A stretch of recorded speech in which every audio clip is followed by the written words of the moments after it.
Okay, let's do it. Let's bring in our first victim. Okay, so 400 people actually applied this time. So going through all those was a disaster. So shout out to all the other mods that did that. The Shout first out. person we're bringing in is named Waffles. Okay. Hello, Waffles. Welcome to the show. Hello. Thank you for having me. And I just wanted to add on the video that Hassan watched earlier. As a bald guy, we do not claim him. Oh yeah, we were watching Andrew Tate earlier give incredible takes about masculinity. It was really good. He's a fountain of knowledge. Hassan, your cameras are kind of jacked up on your screen. Oh, there you go. You're fixing it. I'm fixing it, brother. Hold on. Okay. So, Waffles, where are you from today? I am coming from Finland. Oh, nice. Actually. So, just so you know, we don't all sound like Swedish or Knut. Well, yeah, no, I know you have your own accent. We just, yeah. Yes. We don't know. I don't know enough Finnish people to impersonate it. Yeah, it seems like I don't either. But I'm calling from Finland, and I'm well. I have. Do you want to hear the? Should I give you the spiel right now, or Yes, we would like to hear the should. spiel. What do you need advice for? Yes, I am. I am 28 years old, dude. I am Same. very shy. As I am cripplingly shy. I would say almost like very, in a sense. But I have been diagnosed recently with ADHD and some, we in Finland have the Asperger's diagnosis still in use, so I have that one. But I need your advice on how do I get over the abject terror of rejection I have. I have never been on a date. I have never asked anyone out. I have never done anything like that. I am can just I feel like an alien in romantic life in that way. I feel like I need a play-by-play or like a I need I need like an earpiece or something when I go out and socialize.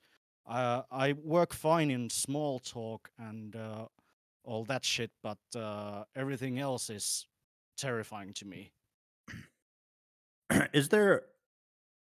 So I know, like, when you're autistic, there's different types of therapy you can do to overcome these kinds of things. Have you ever looked into anything like that?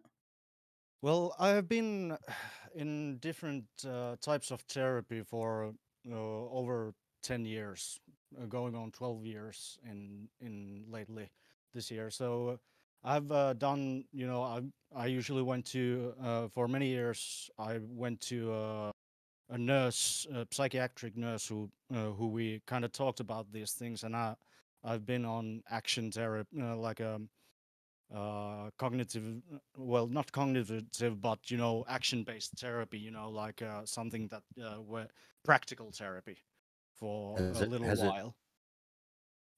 has it helped you at all? This kind of Well, not yet in these things. It has helped in other ways, but I feel like this is something that is hard to breach, because even though you can sort of rehearse it and all that, it's never the same thing, and all the advice is mostly about the confidence and self-esteem. And I don't know, it feels very non-physical, non-practical in that sense. Like you gotta be confident, you gotta do these things, and I know sure. Hassan It's will very wants. vague. What does that mean? Yeah, like I need like step 1, step 2, step 3, Okay. something like that. So there's a couple different things. Do you want me to? Can I step in here really quick? Yeah, please. Okay. So there's a couple different things. One, you talked about ADHD, which obviously I'm sure you're I mean, you can get medication for, and also on top of that, like I'm sure the people that you're talking to are probably suggesting like having a structured, regimented life, which is very helpful for someone like myself, at least. Like the way I deal with my ADHD is certainly creating structures and healthy habits. But other than that, as far as like overcoming social anxiety, obviously I can't speak for autism and how much of a role that factors in. I'm sure it does a lot, but one thing that I did to overcome social anxiety when I was younger, and I still go through this every now and then, was I exercise it like a muscle. And what I mean by that is that your fear of rejection is not something you can get over unless you just get rejected a lot. And that's the unfortunate reality. And ultimately, you will get better in that process of being able to talk to strangers over and over again and getting rejected in a lot of those circumstances where it absolutely will help you realize that it's not that big of a deal. It's not that big of a problem. And that more people are stuck in their own heads and have the exact same kinds of anxieties and fears that you're experiencing, and they're too busy with those kinds of fears in a social setting to recognize the things that you're doing that are weird. You know what I mean? Because that's one of the things that people are afraid of. It's like, oh man, am I sweating too much? Am I being really weird right now? Are they noticing that I'm being weird right now? And in most circumstances, they don't. I'll go so far as say that I used to have such like I don't even know if this is called social anxiety, but like I was so anxious that I couldn't wear glasses. I was so anxious that I couldn't wear a hat when I was younger. Where I unironically thought like people are gonna look at me and go, "Why the fuck's that dude wearing glasses outside?" Like that's the degree that I like overthought these sorts of things. And the only way that I was able to get over it was by talking to people all the fucking time, no matter what, even if it hurt, even if it made me, even if I was fearful. And that is unfortunately the only, in my opinion, the best way to get over that, and seeing it almost like a muscle that you have to train. Have you tried watching any red pilled pickup artists? I was I kind of was in that hole for a long time, like half a decade ago. But thank God I got out Don't of it listen to before I them, got bro. radicalized. You know, so Dude, and you saved his life, Hassan. I mean, there's a lot of people like this on the Once you fall internet. down that red pill, yeah, it's then there's no hope. The truth is, what do you think's more the problem? Is it the like not knowing what to say in a social conversation? Like, let's say you're on a date, you're sitting across from a lady. I'm assuming yeah, you're heterosexual. you're going too far already. I don't know how to get on one. That's one Okay, of the- but like theoretically, let's just Yeah. say we've got the date. We're sitting across from you. Are you afraid that you don't know how to engage in the conversation? I mean, uh, uh, uh, uh, or you have conversations in the world, right? Yeah, I have. I'm not, I don't think I am kind of, the problem is I am sort of I can work with people. I can kind of I can put on masking. I can be like a present myself as a normal person, but all my everything I usually have social life is very I put it on the Chatwise application. I put it as I have long-term acquaintances. I don't have friends in that Right. sense. I have a few friends, God bless them, they are awesome, and who have been with me since high school or earlier. But after high school, I kind of haven't really. I am not able to keep up with people. It's probably fear of rejection and also a little bit of the ADHD. I'm a bit too comfortable in being spending time by myself, so it's hard for me to call someone and go like, "Hey, want to hang out?" So why did you have a lot of friends, or why do you still have long-term relationships that you cultivated in high school though? It's repetition, right? Like you were around them, you were forced to be in a situation where you were around them, and obviously that shows that your personality is not the problem, or you're not the problem in that situation. You just haven't been in a situation where you're around a lot of people where you can, slowly but surely cultivate relationships, right? it's it's probably you're right. It's just very hard to get past that barrier of low self-esteem and Well, it's a confidence vicious chips in cycle, that. right? You kind of just, the more you retreat, the worse your self-esteem becomes.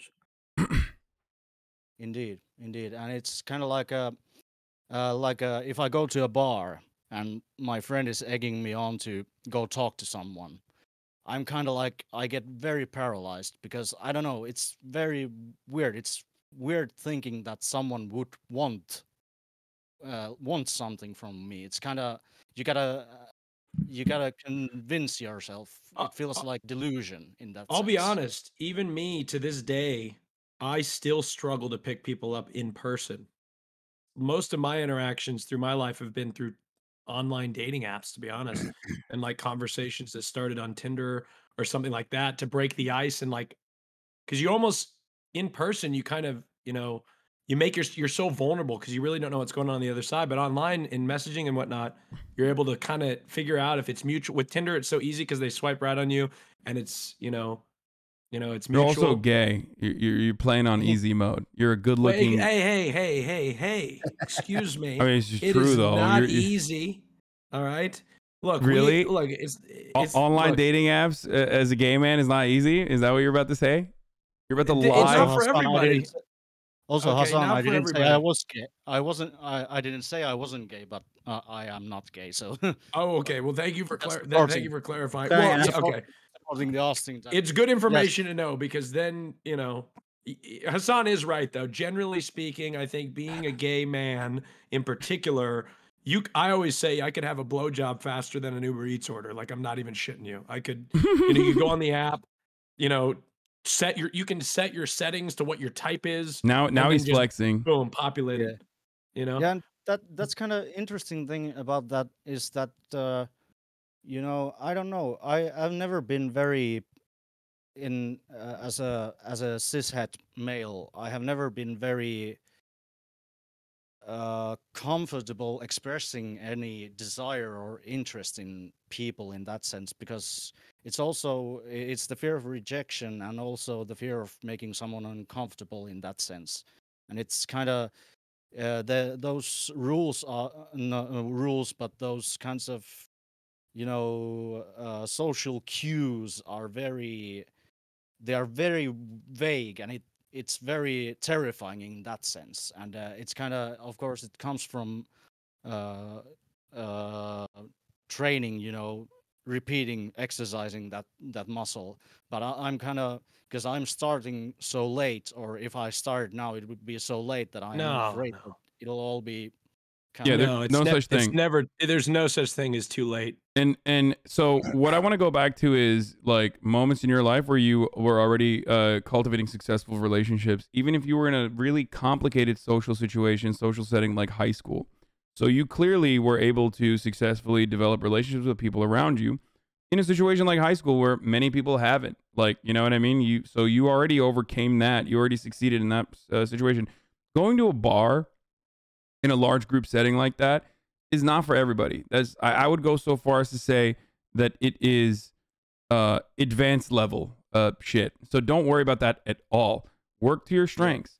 And I think that Austin is correct. Dating apps could be really helpful in creating a one-on-one setting with someone that you're interested in. Are you on dating apps?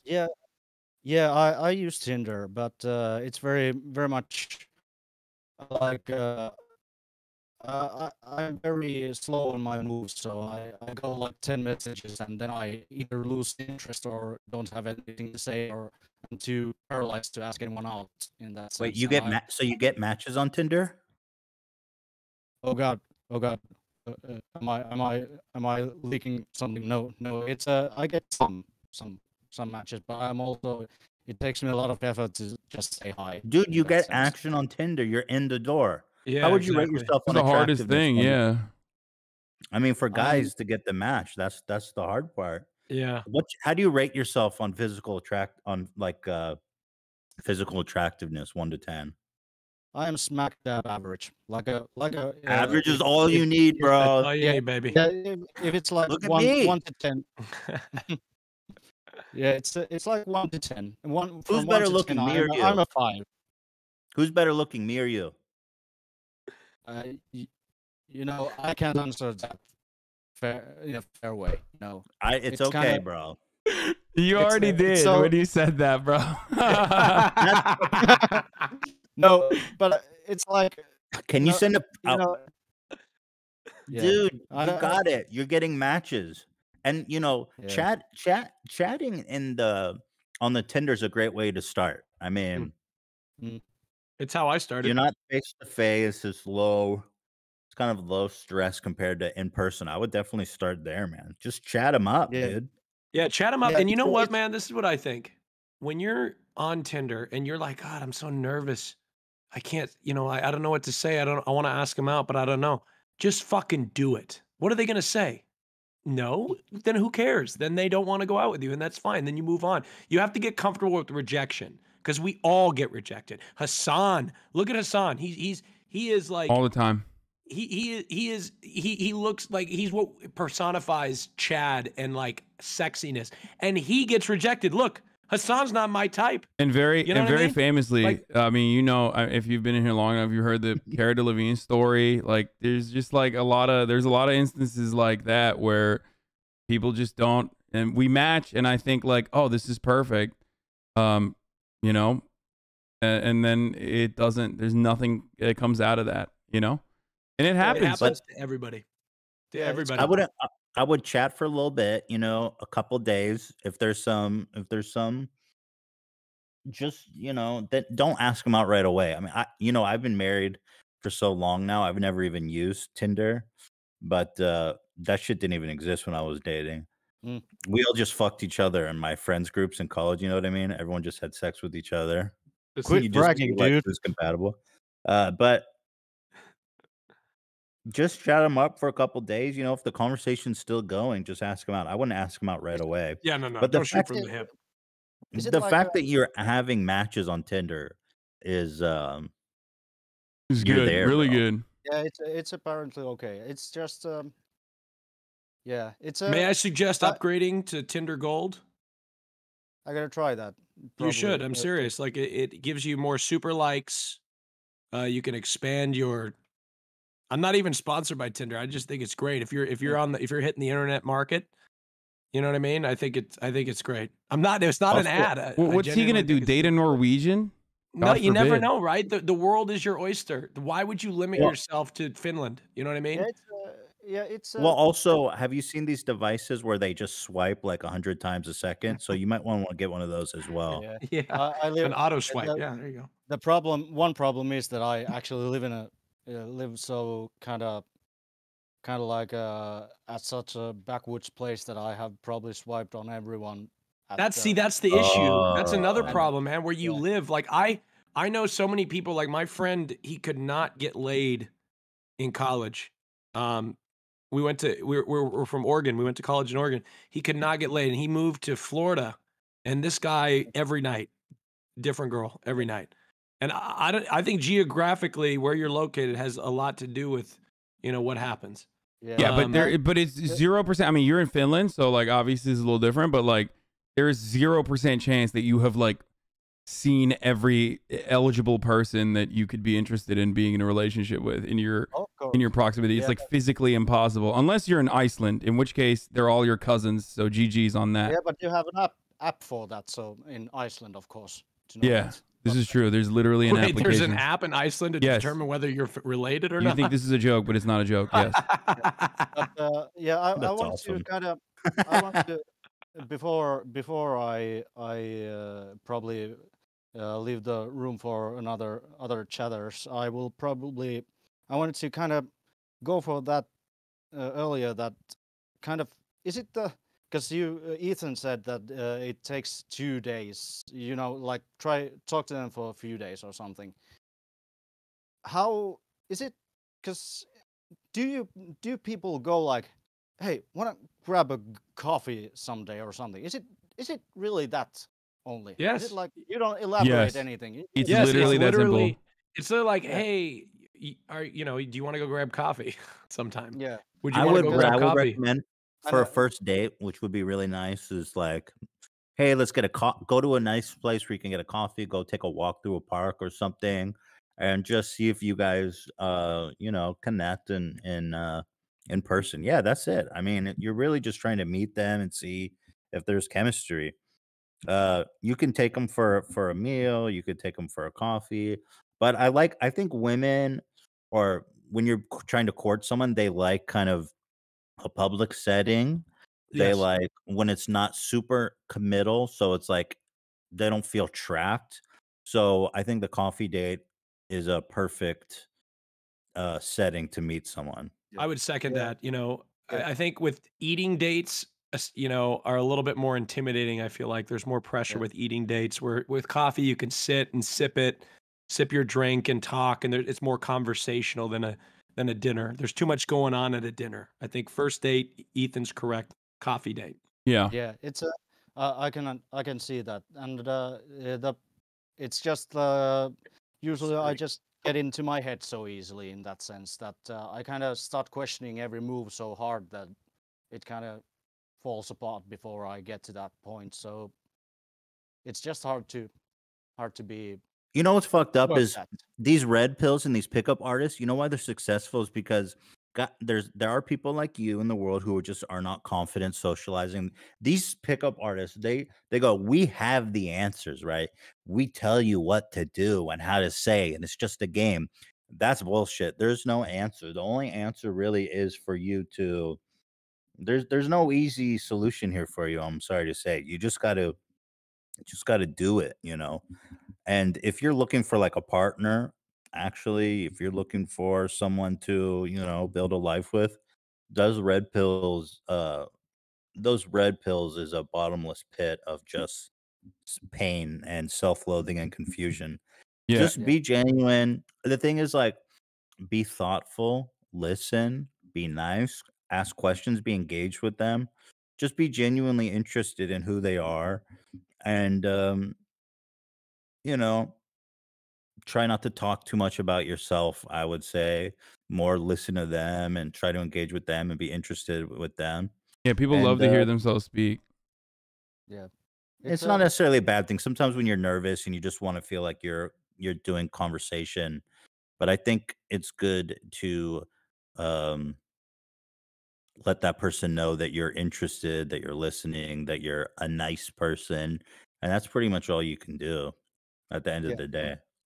All right. That's yeah, I just think I need to try to run into a brick wall for for the first few times just to get over it. But But yeah, you're not. You're thank you. probably not even going to run into a brick wall. I mean, yes, there will definitely be failures, but that is how you learn and that's how you get better. And also, these things aren't as like these things aren't as by the book as Ethan also called out, like as red pill Andy's try to fucking describe it.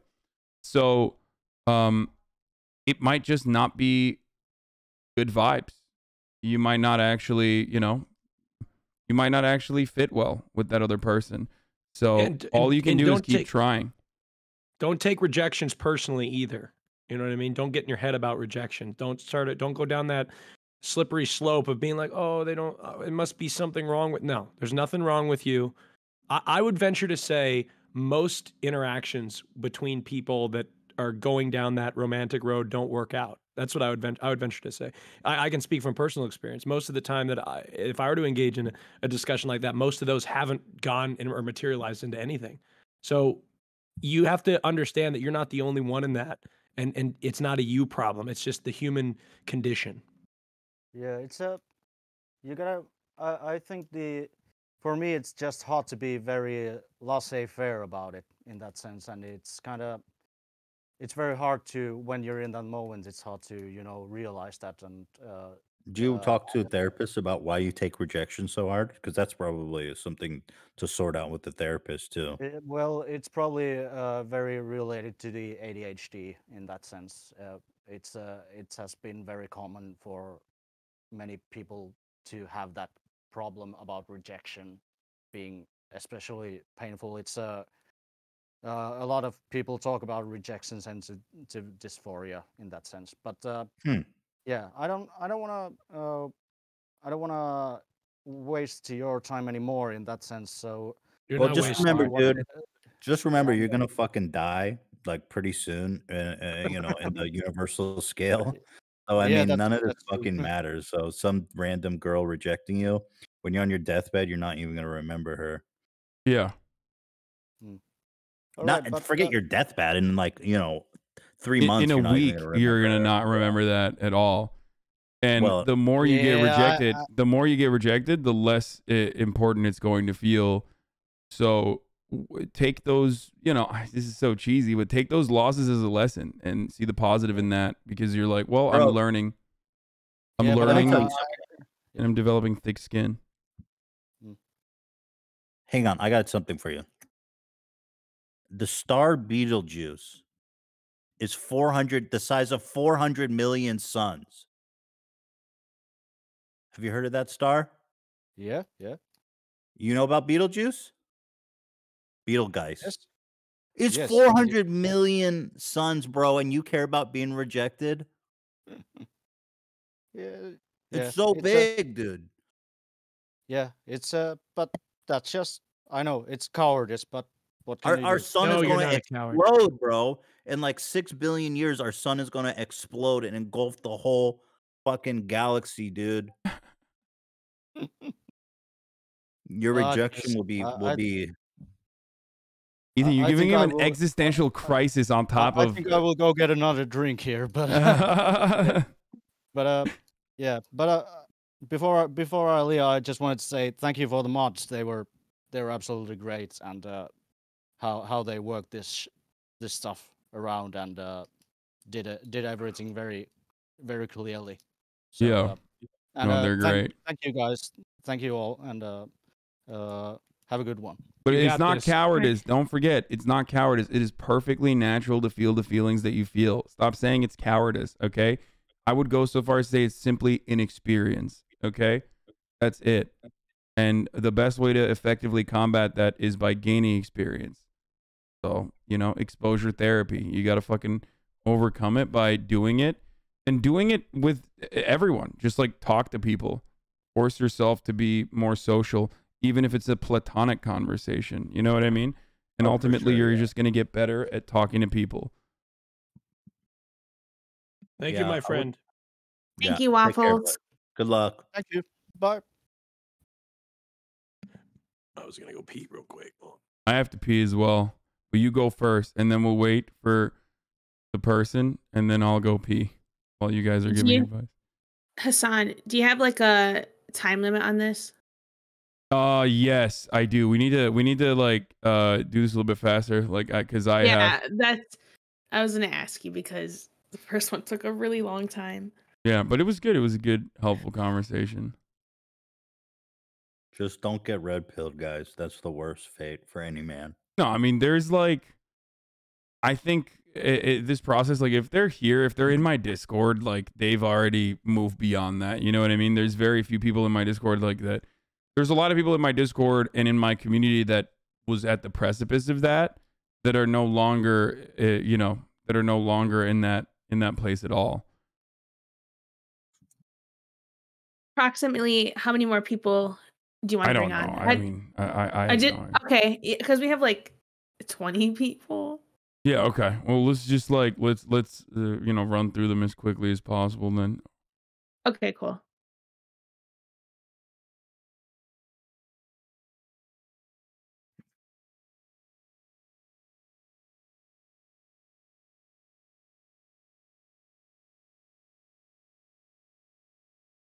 He probably has a weak chin or something, and that's why the females don't want him. Okay. Stop, dude. Someone said, can you explain the red pill process? I think my guy friend is going through that, and it is bad. Red pill process is this. When you start noticing that, like, your guy friend is blaming women or blaming, like, societal structures that are improper interpretations of how society is organized. And making insane generalizations about all women. Yeah. If they start eating raw meat, they start saying female more often. females. Well, yeah, because basically the red pill, the pickup artists, they look at women, they start to look at women as objects, and they say like, you have to hack them. It's just you got to hack the mainframe.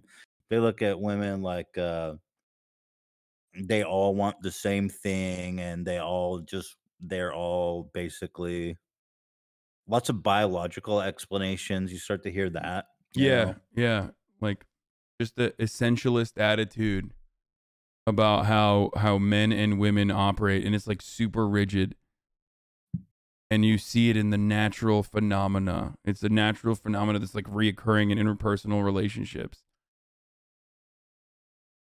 That sort of stuff. It's bullshit. All right, who's up next?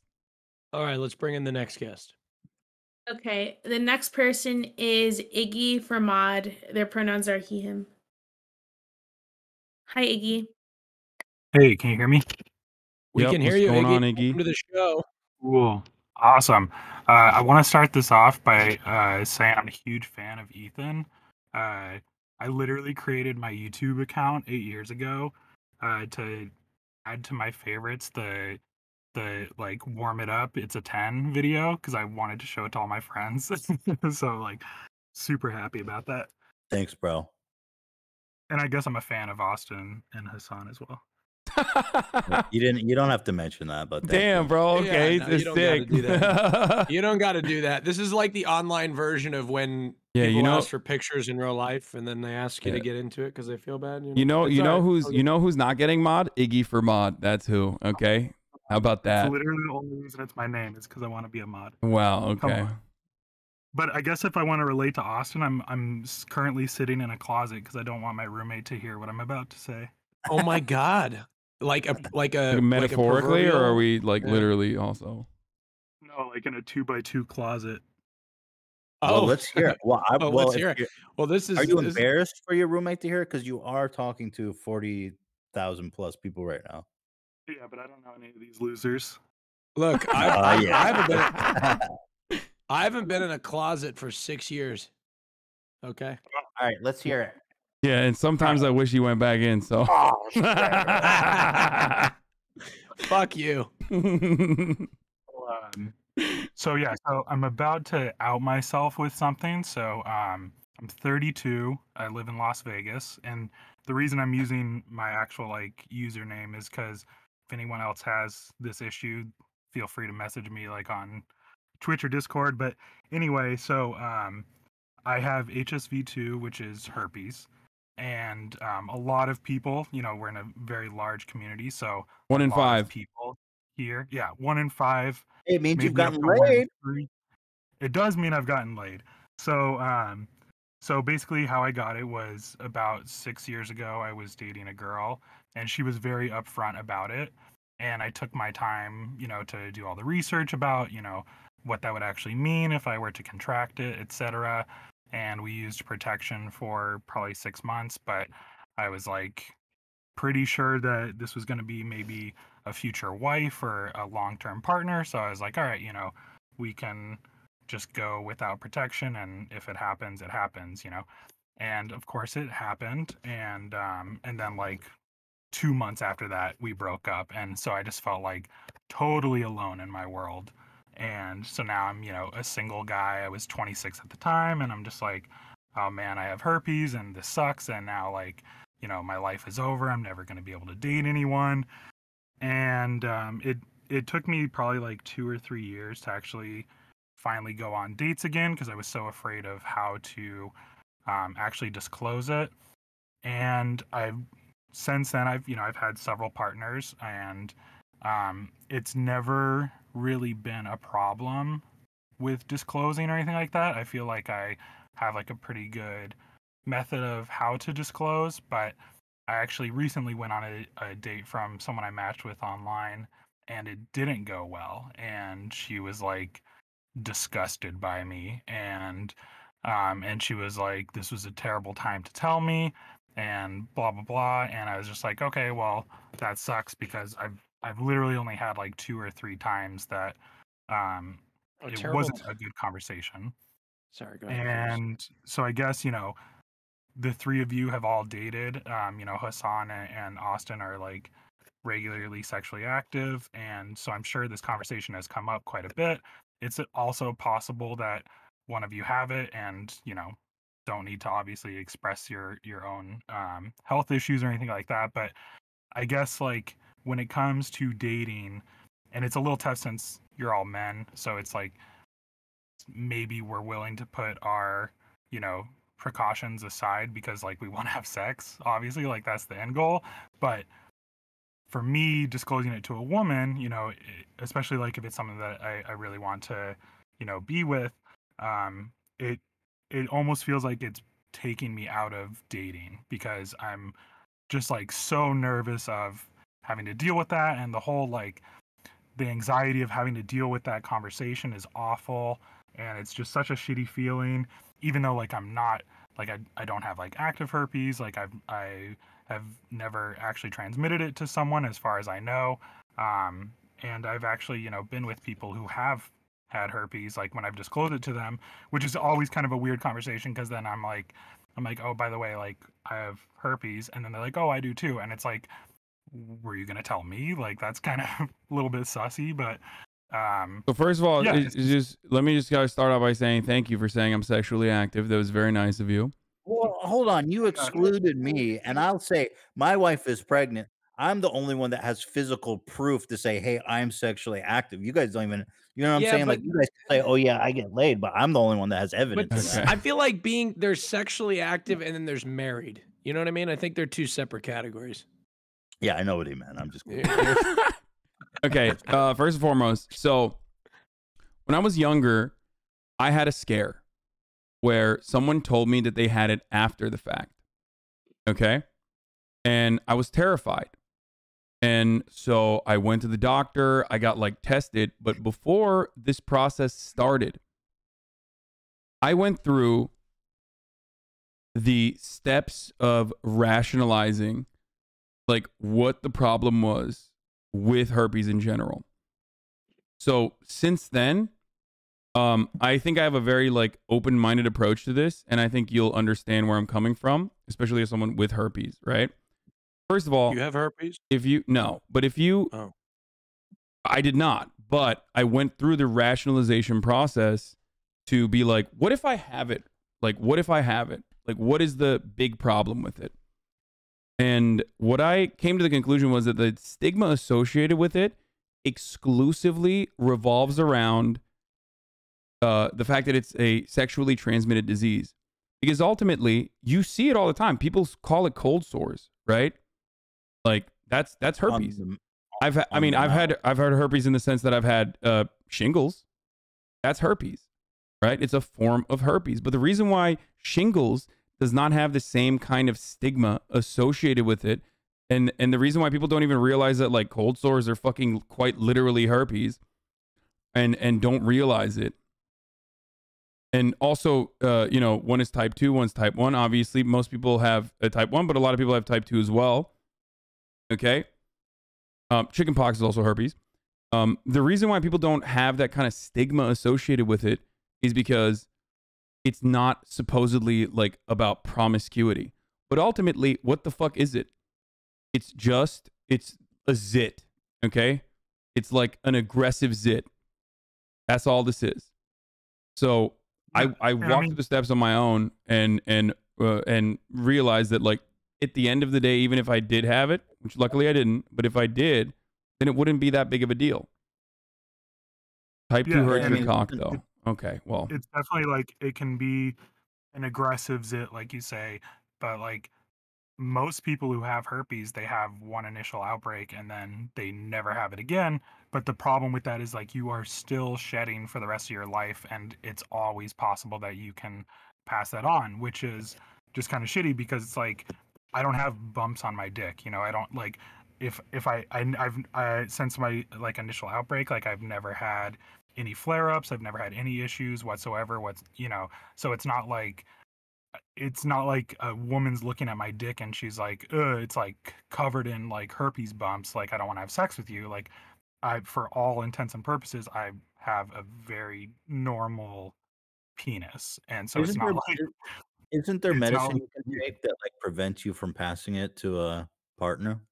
there is, and like I've always gone into a relationship that like I'm starting with like, hey, like I'm willing to take I think it's called Valtrex. It's like a once a day medicine. It lowers your chance to pass it, but it doesn't eliminate it. So like again, you're still rolling the dice if you're gonna have I mean, unprotected look, sex, even at the while end of dating. the day, you know, you got this thing.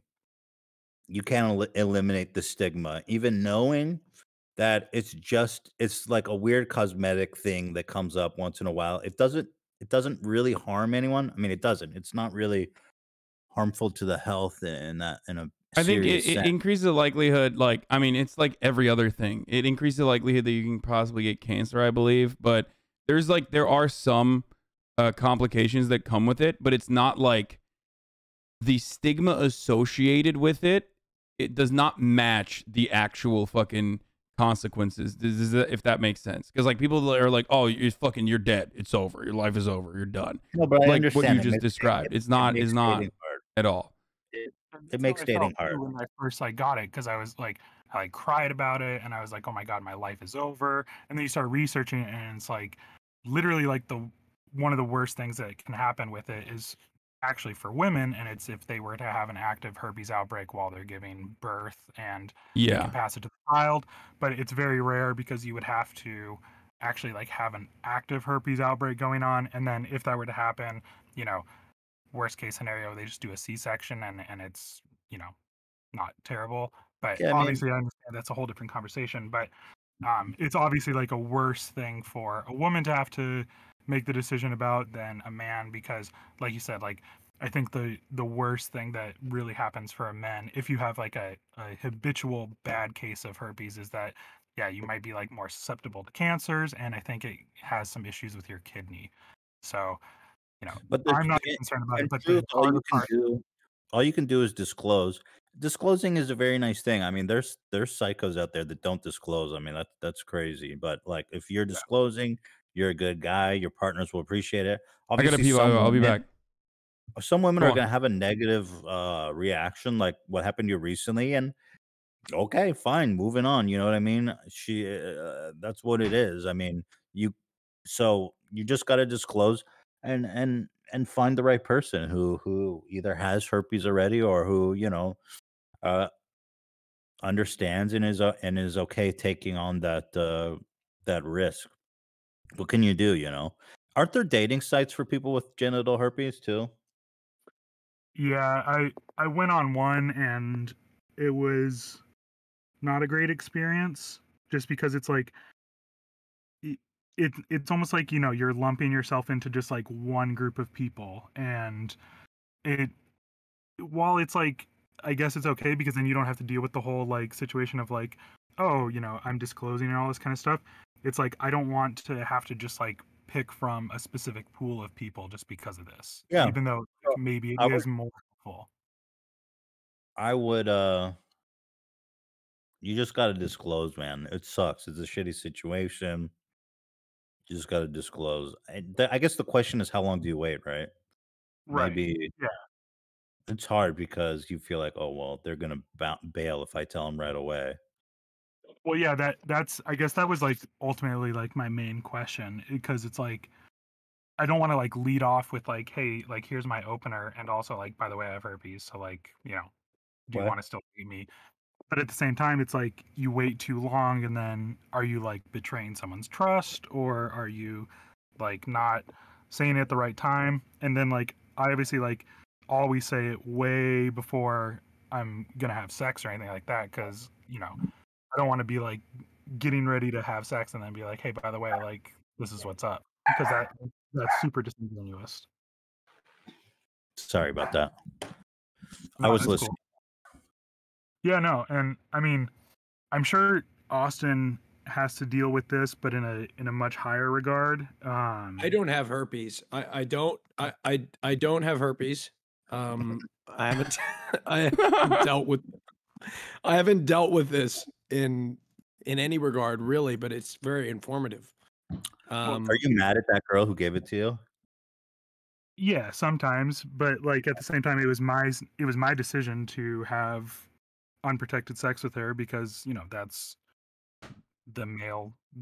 I don't know. That's just what I wanted to do. Like, but the reason I brought it up about you, Austin, is because like Oh, obviously in the gay community, HIV is a yes, much bigger issue, yes. and the Yeah. difference between HIV and HSV or herpes is like two polar opposites. Like one, they both stick with you for life, but one of them can be pretty poor quality of life.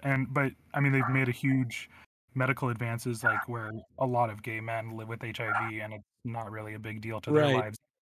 But the thing is, I'd say as a gay man, the biggest fear would be HIV for sure. But they do have a drug called PrEP, which is extremely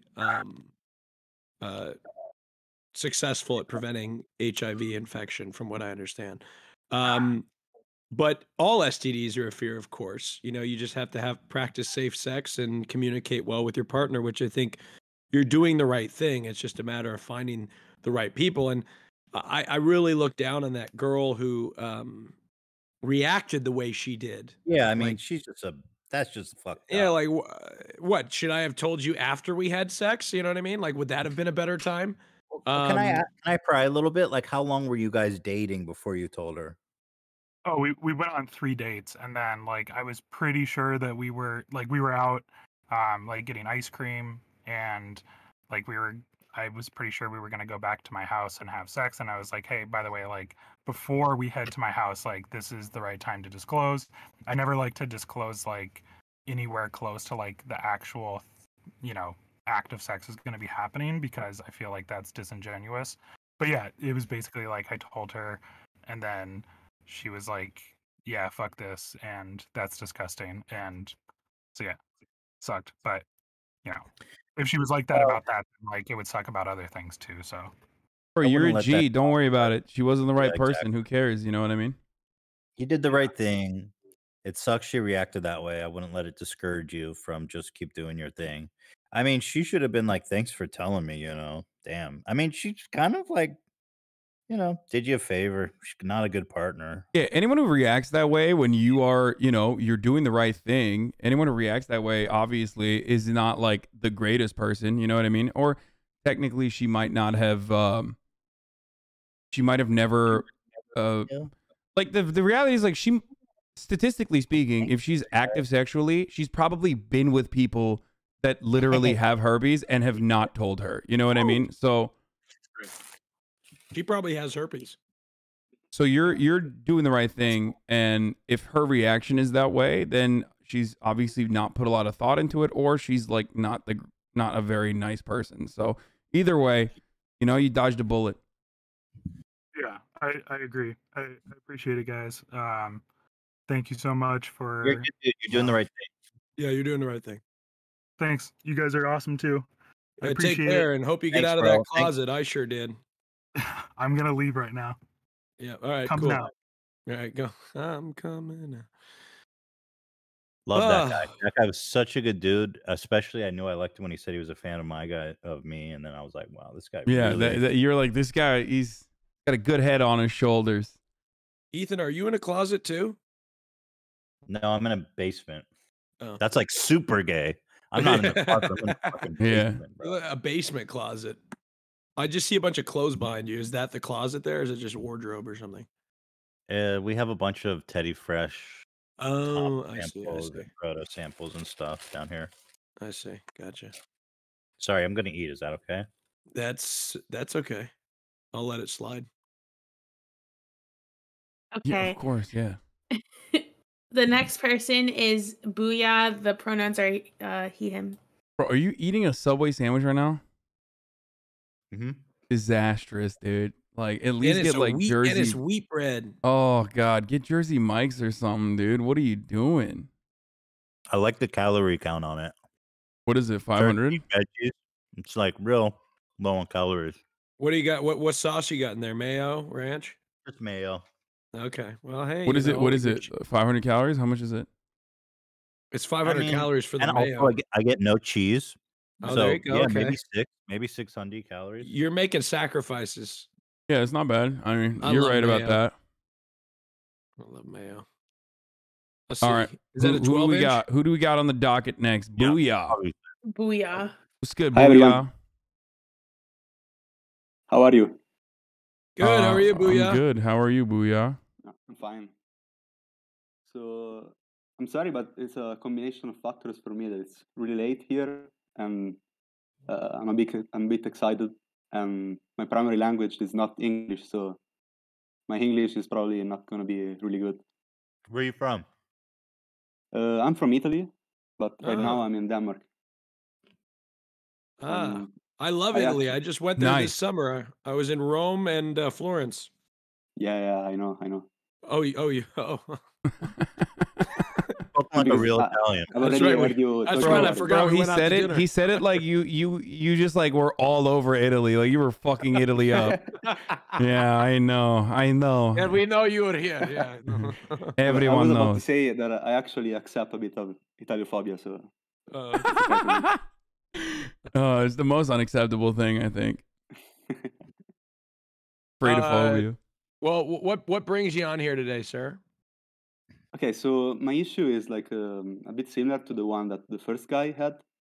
Yeah. So I will try to continue from where he left. Mm. So yeah, my issue is that I'm 22 and I've been really shy for my whole life. But I actually managed to, like, since high school, I've managed to get a lot better at dealing with relationships.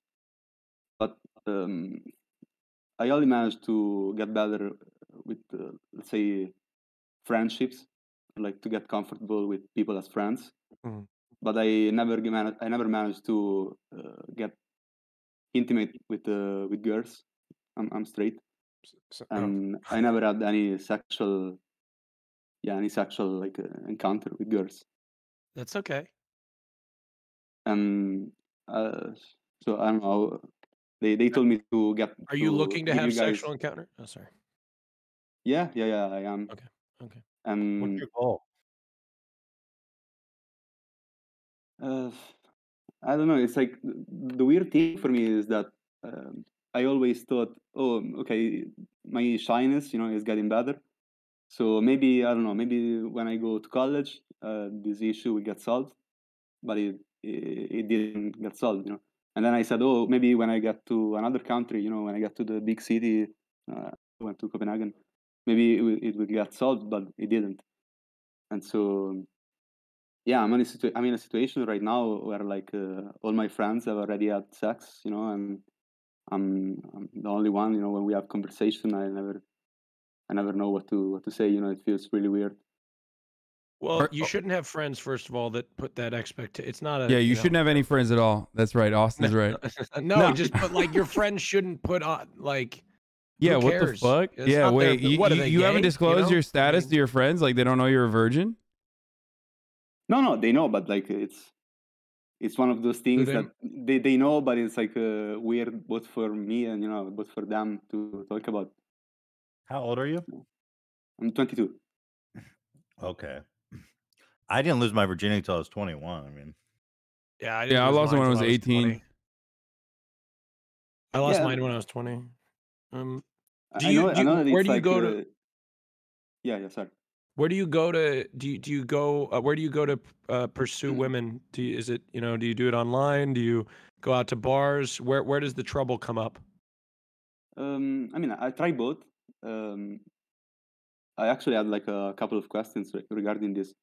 Go ahead, please. Like, because when I go to bars, for example, like I always go with like a bunch of friends, and to me it's like really weird because it feels really weird to approach a girl when there are all of my friends together with me, and I don't know, it feels really weird. Like if for example, if I am in a group of friends and there is a girl that I think, oh, I would like to to talk more with this girl, or try to date this girl, I never know how to single out the girl from the group, because if you are at a bar with all your friends, it's like I don't know. For me, it's hard to say, okay, I'm gonna interact more with this girl and single her out with respect to all the other people.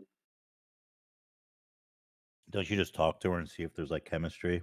You don't need to separate her. Just say like, hey, what do you do for a living? Whatever, blah blah blah. Start some small talk and see if there's chemistry. Yeah. I've tried that, but I don't know. It seems like I don't know how to get farther than that.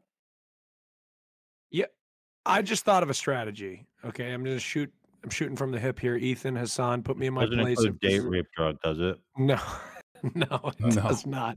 Not at all. I was thinking like if you get nervous to talk to people or have extended conversations, because a lot of times for me, sometimes when I'm attracted to somebody and I'm talking to them in person, sometimes it's like really nerve-wracking to continue that conversation because you start to get like, oh my God, what are we going to talk about next? So like, have you thought about like in that, if you get those conversations going, make up like, oh, hey, I really got to go somewhere, but can I get your number? And then you leave to sort of think about things and then you hit them up over text and continue things later. Is that a good strategy? Yeah. No, and so then we get to my other question, which was because I also tried like Tinder, dating apps, and my problem is that okay, so if I decide to text this person, I get into this weird feeling that I don't know what to say. Like maybe I get accepted by some girl on Tinder, and I don't know. I say hi, and first of all, most of the times when I say hi or I say something like I send the first message, they never answer back. I don't know what it is. I think that's mostly like with the last guy that we spoke with that you were comparing yourself to. That's most of this. Like you don't. It's not a you thing. It's most of these interactions end up like that. You have to be to some degree become comfortable with that. Yeah, you mean that you send a message but they don't answer back? Yes, it's very common, even with Hassan, right? Like I don't know, I haven't seen his dating profile, but the reason I say that is because he exemplifies Chad and sexy and everything like that. He even gets rejected all the time. People just don't respond. So it's very, very common. Do you just say hi or do you say like, hey, what's up? Oh my gosh, I noticed you're a horse lover. I love horses too. Yeah, that's so cool. I've tried a bunch of things. Like I don't know, on Tinder there is this thing where you can put like your music, like the music you listen to. So often I try to say, oh, the music that you listen to is really cool. I listen to the same stuff. But I don't know. Most of the time, and they don't respond. Yeah. It happens. Okay, I have a question for you. That's the name of the game with Tinder. Are you just straight Italian, or are you? Because you sound. This has nothing to do with the conversation, but like you sound like you got a little bit of Arabic in you. No, I'm straight Italian. Straight Italian? Because you keep saying B, you keep saying P's like a B, and I'm like, damn. Okay, anyway, that was completely unrelated to the question I had. So the thing is, or I don't even have a question actually. The problem is like, look, there's no magic solution to being able to talk to people. And it fucking sucks on dating apps. Like, it just straight up sucks. Because the attraction in most circumstances, like the incels, I hate to say it, are like kind of correct that like the attraction in most circumstances is already preset, especially on, depends on which dating app you're on, right? Where it's like, it's either a 1 or a 0, and then you move on from that point, right? So you have to find someone that already is like interested, and swiping on you doesn't necessarily mean that they're interested in a lot of circumstances. So there's no magic solution there. You just got to keep going after it.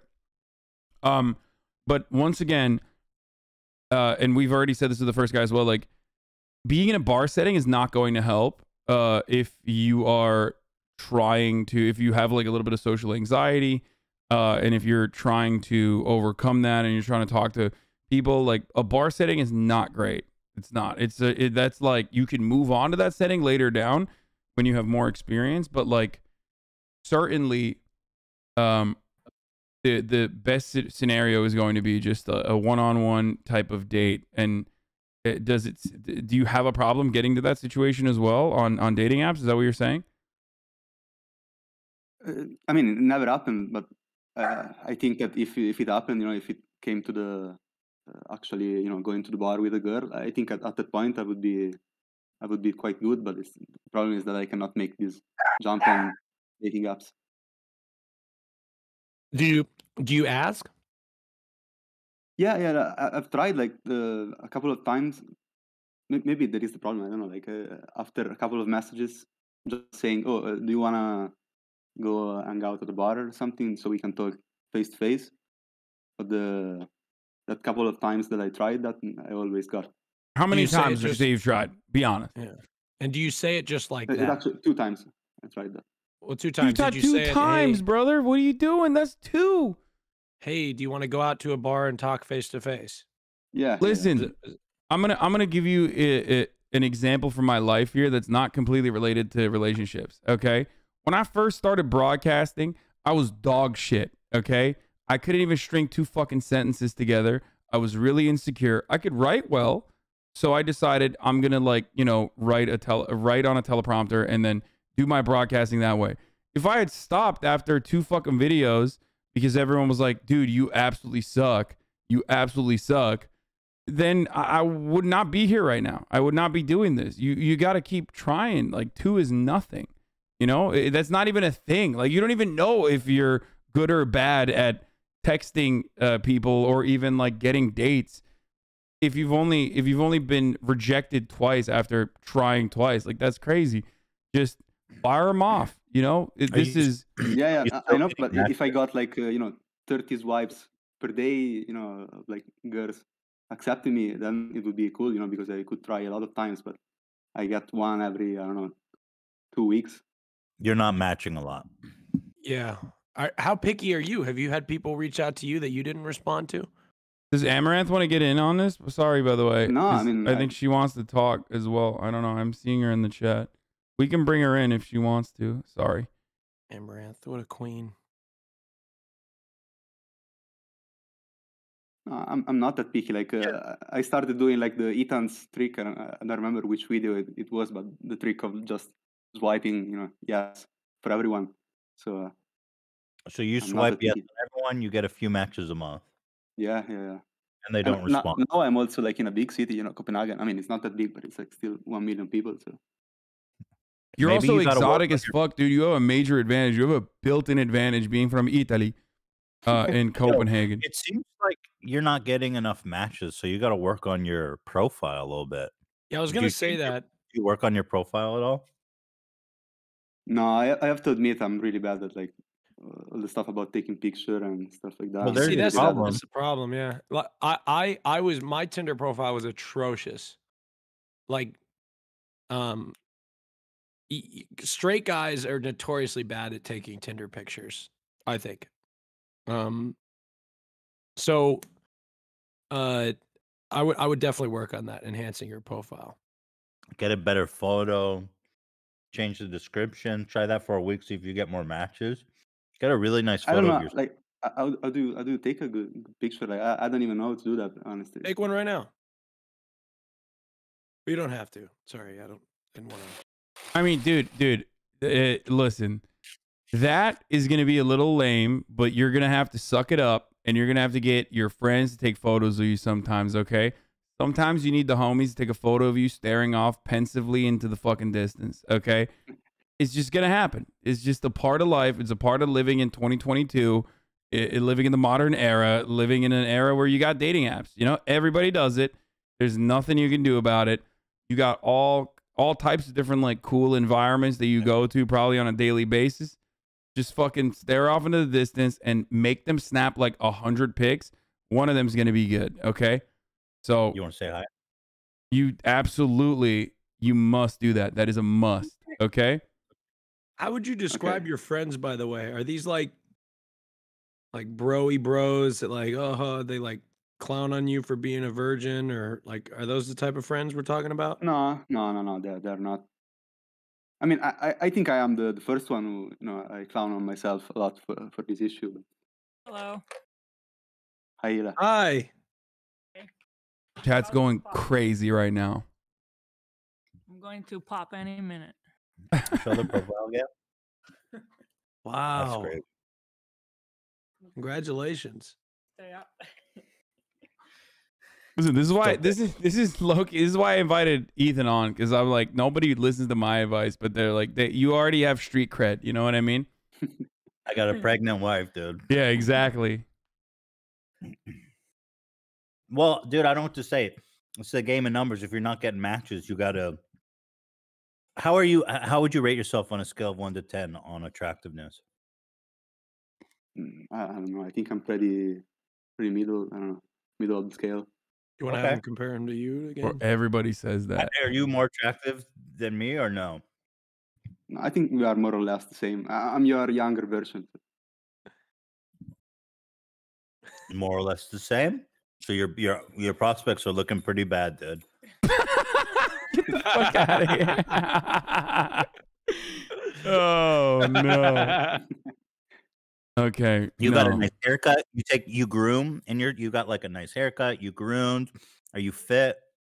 Like, how's your photo look? Yeah. No, I'm not that fit, but I think I. Can you hide it well? Like you got, you wear at least clothing that fits your body well.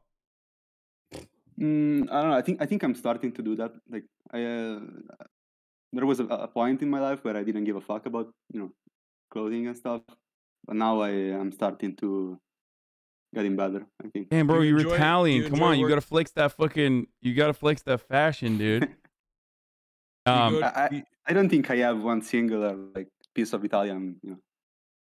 Yeah, I was you, memeing. have you You don't been have to to. America before? No, I've been for like a week to New York, but that's it. Okay. Can you cook Italian food? Yeah. I'm a great cook. Dude, is that front and center in your profile? Yes. Yeah. It's in the first two lines. What do you- No what- can you photos. read us- No, get the homies. Okay, here's what you're gonna do. You're gonna invite before next week ends. You're gonna invite all your homies, okay? And you're gonna cook them. You're gonna whip up a sexy ass Italian meal for the boys, okay? Yeah, And that's what I do while every you're week. doing that, you're gonna be like, "Listen, I need you to take a photo of me, okay? I know this sounds a little weird, but I mean, while I'm cooking. yes, Yeah. yes, dude, yes. You have to Amen. communicate that to people. Well, like, maybe even and then what's the second part of cooking? Eating. Take a photo with the boys when you're at a restaurant, okay? When you're eating a nice meal or something like that, okay? These are things you need to do. This is one way to immediately improve your profile, okay? Put on an Everybody apron, loves too. cooking. Put on an apron and a chef's hat, and take Okay, your maybe not a shirt off. chef's hat, but like an apron could be cool, I guess. Yes. No, the kitchen is good. This is good. This is a good Yeah. direction. No, but like I'm serious. I think honestly, look, I'm not a I don't know. Wouldn't it be hot? Like even no matter what, like you say you don't work out and like you're not super fit, but don't women like find confidence sexy? So like take your shirt off. Put the apron on what? with no shirt. Dude, Austin, no. stop. You see, this is where okay, you're giving advice like a gay man right now, Is that okay? gr- This is isn't that fucking Grindr this is not advice? Grinder, okay? He needs Take to your shirt off. I just think it's I would say the opposite. Keep that shit on, bro. okay. I don't know. I thought maybe confidence was sexy. The dad bod is in.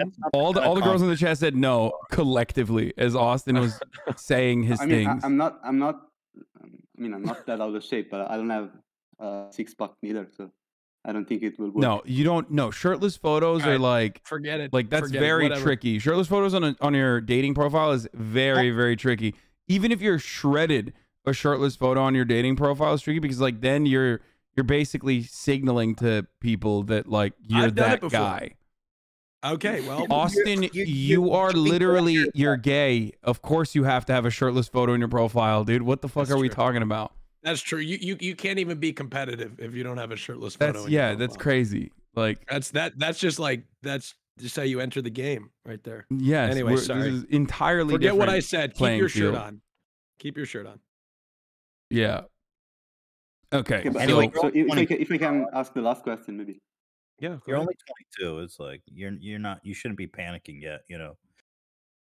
You shouldn't be Yeah, but, panicking at all my, at my any issue age. is that it has been with me for a lot of time, from my perspective, and it seems like things around it have got better, everything around it has got better, but this single thing has remained like stuck for, I don't know, 5 years, or 6 or, Dude, you have You'll so figure it much time. You have so much time. You're crazy. You're super young. You're crazy for even thinking about that or feeling bad about that. What you got to solve right now is getting to the dating phase at the very least, like getting to a situation where you're going on dates and stuff. And that's the problem that you need to solve first. Not that there is a problem. It seems like there isn't. You just haven't really been trying. So get after it. Fix up your dating profile a little bit. Get some cool photos in there. You know, if you have a friend with a dog, definitely take a photo with a dog. That's always 100%. Good. One photo while you're cooking. And of course, when you start conversations, like, people don't really put a lot of stuff on there that is good and creates opportunity to converse. So I'm not really good at dating apps, I'll be honest with you. Like, or at least on Raya, there's really nothing going on there. Like, that's really interesting to talk about. So you just gotta get lucky with like whatever your set of interests are. And you're gonna be all right. Just, oh, Amaranth is ready. Okay, I'll send you the Discord invite. Well, I can't. One of my mods will reach out to you, but go to discord.gg/Hassan Amaranth. My parents who are babysitting are leaving. Oh, are you about to leave? I gotta leave soon. Oh no. Okay. All right. Let's get after it then. Hopefully that was helpful. Yeah. Right. Thank you guys very much. Why'd you turn off? I'm the jerking shit? off. I was fanning myself with my fucking robe. It's hotter than shit. Off. Shirts off, dude. Oh, dude, I can't. No, not in this lighting. I just show a little peck. You know what I'm saying? A little upper peck right here. Just that's what we do. Just a little bit. Just a little tease, Ethan. You know what I'm saying? I do. Yes. Okay. While we wait, by the way, I got to run an ad break right now. Because contractual obligation and all.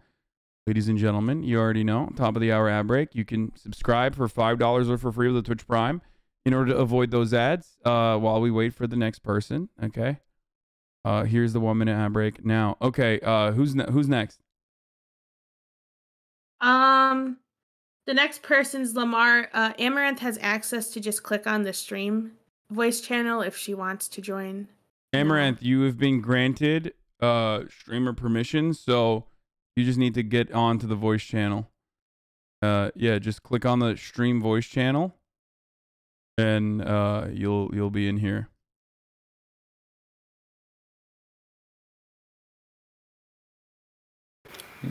Yo. What's up, Lamar? How's it going, Lamar? It's going good, yeah. How you guys doing? Doing well. Thank you so much for taking the time to join us this evening. Oh man, this is your charitable work. No worries. What brings you here today? So, Hassan, man, you need to diversify your audience because I've got the same issues as last guy and Waffles pretty much. Well, you have the same issues, but you're oi bruv on top of that. Yeah. Yeah. Yeah. I was ready for that. Of course. Yeah. All right. So what's up? Talk to us, Lamar. All right. So the situation is basically, so I'm like 21, and I got like real deep into incel type shit when I was like 16. And then, like, I kind of started getting out of it around 19-ish, and started cleaning myself up watching political Twitch streamers that shall remain nameless, and then Hassan later on. But then, obviously, that was, like, as of about 2019. And then 2020, obviously, Rona hit as well. So, pretty much throughout all my late teens, and then through university as well, I've not really had any interaction with women at all ever. So, like, yeah. Go ahead. Finish, please. That's basically it. That's so. What I'm gonna say. Do you? I'm thinking that perhaps maybe you need to increase those interactions. Yeah. Similar to the last. Oh, have you been doing that? What have you been doing? So I got Tinder a couple weeks ago. And I get matches on Tinder. I do pretty well. There we go. Hey, Amaranth. Yo. What's up, Amaranth? Yeah. Hey, thanks for inviting me. No problem. Thanks for blessing us with your presence. You can turn on your cam too if you want. I'm trying to figure that out. Let me try my virtual camera. So you get we're in the hot tub and everything. Let's Boom. fucking- Okay. Yeah. All right. I don't know how to get it so that I don't have my overlay on. It's transferring the overlay right now. It's fun. Okay. Change bikini. We passed that. We changed bikini already? Or do you still owe us? Maybe I can get like a less cluttered scene. Boom. Damn, you there got we go. different angles and everything. What? Yeah, there we go. Amaranth, yes. This I is- love this so much. I feel like I can't give advice anymore. I'm too. Okay, let's do it. This is actually what I used to do. Like last year, maybe more than that. I used to have a segment where people would send me their Tinder bios, and I would tell them what the fuck is wrong with it, and what they need to delete, and how to reword things. Oh hell yeah. Okay. Good service, like a third party service. Notice how quiet Lamar got. I feel like okay, Lamar, explain your issues now. Lamar, hey, it's okay. It's Yeah, it's okay. all good, man. Don't worry about it. No, tell us. It's okay. Yeah, so I'll carry on pretty much. So I get matches on Tinder, and I do speak to them, but there's a lot of background noise. There's not really a whole lot I can do about that. Is it I don't me? know. Do I have background noise? No, that's not me. we can't hear your One of background us noise. messaged me. Lamar, you're good. Oh, okay. Yeah. Cool. Yeah. So I do talk to them on there, but it's really about. That's more of a confidence boost. I'm not really that interested in getting with Tinder girls for like short term kind of stuff. Why? Really, more my problem is for like real life kind of things. But don't you meet Tinder girls and then the goal is like you meet and see if you have a connection? It's not just to hook up, is it? I mean, in my experience so far, it's mostly been people wanting to hook up. So Well, someone in the chat Okay. said, Hasanabi, listen to me, tell the Oibruv that Tinder in the UK is just for guys who want to BANG. He needs to get Hinge. So What does that mean? Hinge. So it seems like if you're looking for a long-term committed relationship, you're looking in the wrong places. Unless you want to get it out of the way, and then definitely keep on Tinder. Yeah. It just- I don't know. There's Bumble, right? That's the one that where like women get to choose you. Yeah, women get to talk first, I think. Yeah. So either that could be really good or just nothing happens at all, knowing women. I'm not sure which one. Yeah. I think I do. I haven't used Bumble or Hinge. I've never heard of Hinge, to be honest. But no, I might check them out. But anyway, this is more of an aside. This was not like the main point of me coming on. What's the main point? The main point was I've had my eyes set on an IRL girl for the past couple months. or so. IRL girl. Okay. Yeah. No, Like you're do you know not what? voting on a I streamer? I'm so impressed. Good for you.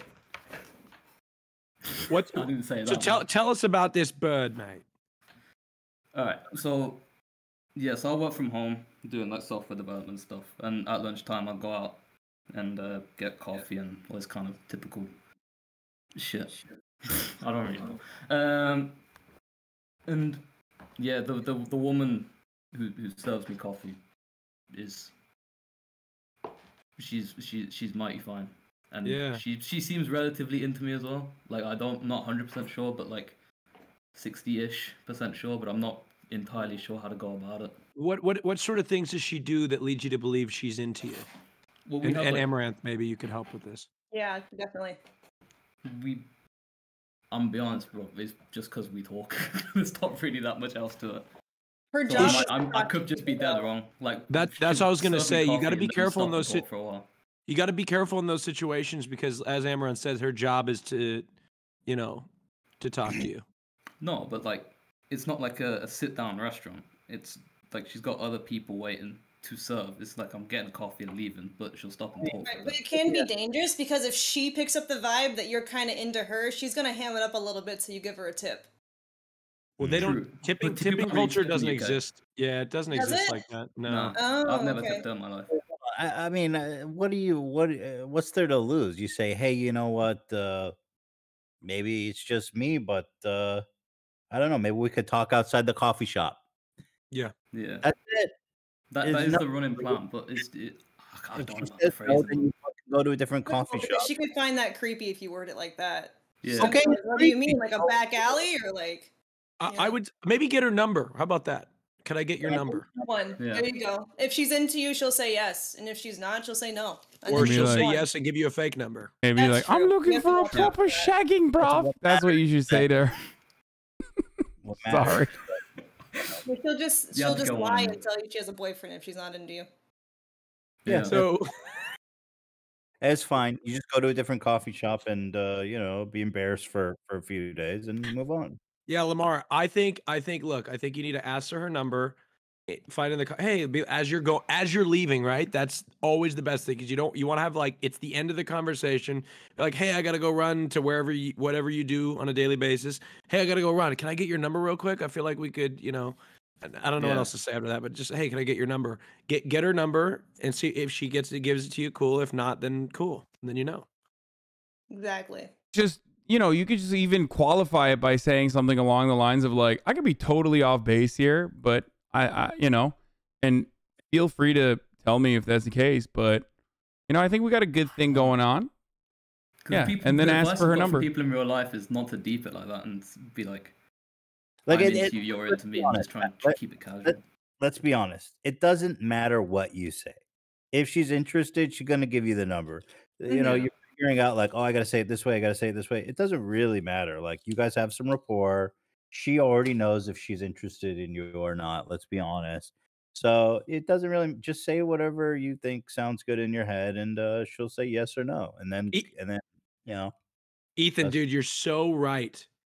Everybody overthinks they want to say the right perfect thing, but if they like you, it's really hard to fuck up. Like Lamar, you would have to pull your Mhm. pants down and take a shit in the middle of a coffee shop right? for it to fuck that situation up. That may put you She on, knows- you know. she already an Yeah. knows. island. So And this she'll- this way is actually really risk free because it's a woman who works at a coffee shop. That's the only time you'll be seeing her is at that coffee shop. So she is not going to feel like she owes it to you to keep relations like she would a coworker. She's not going to feel like I can't make this awkward because I see him every day. She's not going to Yeah. be afraid to like just tell you how it is at the coffee shop, yes or no.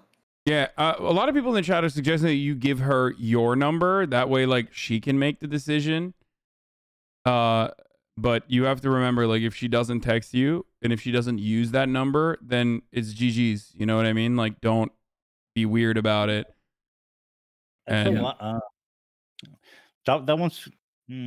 I like just being That's more how direct. way works too. I think that it just depends on the culture in your area, if that's like a thing that happens or not. I don't know. I feel like women here in America, they really like initiative. Yeah. And they feel weird for some reason because America's like really prude. It's still kind of weird for a lot of women to make that first move and they feel like they're being a slut if they text you. But if they're just replying, then it's not as weird. So it really depends on each I woman. agree. Yep. I agree. Just be direct, and if you do it that way, you'll still have questions about like, oh, what happened, something. You're gonna want to go back in there and check on her. You're just gonna prolong the whole just Yeah. uncomfortable shit. Just be direct. Show her your dick. what? Sort out. Coffee shop. Yeah. On the Yeah, no, culture thing, I here's think that's here's what you really do. good. Here's what you do. You wait until you figure out what her shift schedule looks like. You wait until she's done with her job, okay? And then you follow her, and then you go, "Oh my god, it's so crazy fancy seeing you here." And then afterwards, like women love that. Women love to be stalked like that. It's like something that they're really into. He's being know- sarcastic. Please, Yes, chat. I know I'm someone in don't do chat- any of those things. I'm sure someone in chat's like, really? Oh my god, the king has spoken. I was literally joking, and people are like, "Well, it's because you're a Chad, dude." It's like, no, I would never do that, dude. That is Jesus Christ. Okay. Yeah, don't do any of that. I was just kidding. Yeah. Please. Oh my god. Go I for don't it. want to take too much of your time because I know Yeah, there's a lot of people. there. Lamar, next steps are Yeah. to get her number if you can. Just ask politely, of course. And if it doesn't work out, it doesn't work out. But at least you know what the result is. Yeah. Exactly. You get some closure for yourself so you can just move on or whatever. You know, Yep. Yeah. All right. do it, bro. Yeah, All Be right, that Lamar. guy. Best of luck You to know what you. I'm saying? Yeah, yeah. Be man. that guy. Be the guy that asks for the cute hostess's number. All right. Be brave. Have balls. You got this. Yes. Have Right. balls. Good luck. Good See you luck. now. Good luck, my friend. All right, I gotta go. Oh, damn. Okay. Thank you, Ethan. Why am I like acting like this is my fucking All right. stream? Well, I'm like, Ethan. I've introduced everybody. Ethan, thank you God. so much for coming on. This Thank was you, guys. wonderful. It was Good to fun. see you. Chatty, nice seeing you, Amaranth. Thank you, Ethan. Nice to meet you. Natural habitat this time, not in a pool full of crackers like the last time. Yeah, I know. It's The last time, wonderful. yeah. Last time we did a hot But, tub stream, it was, I felt greasy afterwards. Yeah, that was pretty nasty. The crackery. Yeah, I've been selling some of those crackers you were sitting on. I've been bottling those and selling them in the black market. You really? I've got like 100K banked, so I owe you I bought guys some some of money. them. Yeah, I got one that Hassan farted on, and that one actually sold for the most. Tell you Crackers what. that farted on. Ugh. Amaranth, you ever think about jarring your farts like that one girl, or is that? You're not supposed to give away my soon business strats. Come on. That's Apparently, supposed it's to be dangerous, surprise. though. She had a heart Oil in the attack now. pot. It's I dangerous. think What? I don't She think had a heart Amaranth. attack? I think if No, Amaranth. I'm pretty sure she got COVID, and then she just made up an excuse online because she was already in the hospital taking pics, and was like, "I can just tell people that it's because of my farts, and that way Yeah. I can stop farting in a jar and get relevant, and then promote my NFTs." You're right. That's a really good point. You don't really go. Yeah. Heart attack. Exactly. Would you fart in a jar for charity, Amaranth? Yeah, I would fart for charity. All right, my gears are turning. Fart for Like dogs. colon cancer, or Dogs in something? need. Colon cancer research. Hey, Fart. colon cancer is no joke either. I got a colonoscopy this year. You Or last did? year. Last year. You're so Old young. man. I know. I did it because I'm a hypochondriac, but I decided to go get it because I thought I felt something. And they did find a precancerous polyp. No shit. Holy shit, that's Yeah. good luck for you. Could I have mean, saved that's my life. Actually, I mean, working with Ludwig to do something soon. I would have asked Hassan, but he's anti-capitalist, so you know. For what? It's Well, for upcoming deal. You'll see soon. You'll see. Maybe some farts. Who knows? Something to do with Hassan, that. if she's farting in the jars and selling them herself, she's controlling the means of production. That's Yeah, it's your farts. You know, it's your body. You're just selling. You're just selling whatever you want to My sell. body, There's my nothing wrong with that. choice. Exactly. Yeah. Yeah, do you? Fart Well- for a cause. everybody watching Hassan. Love you guys. Everybody on the stream, all the callers, love y'all. Hassan, excited to be back on Leftovers with you soon. Hell yeah. That's a full salute, brother. Oh yeah, I want to be on See you Leftovers soon, again. brother. I'm fun.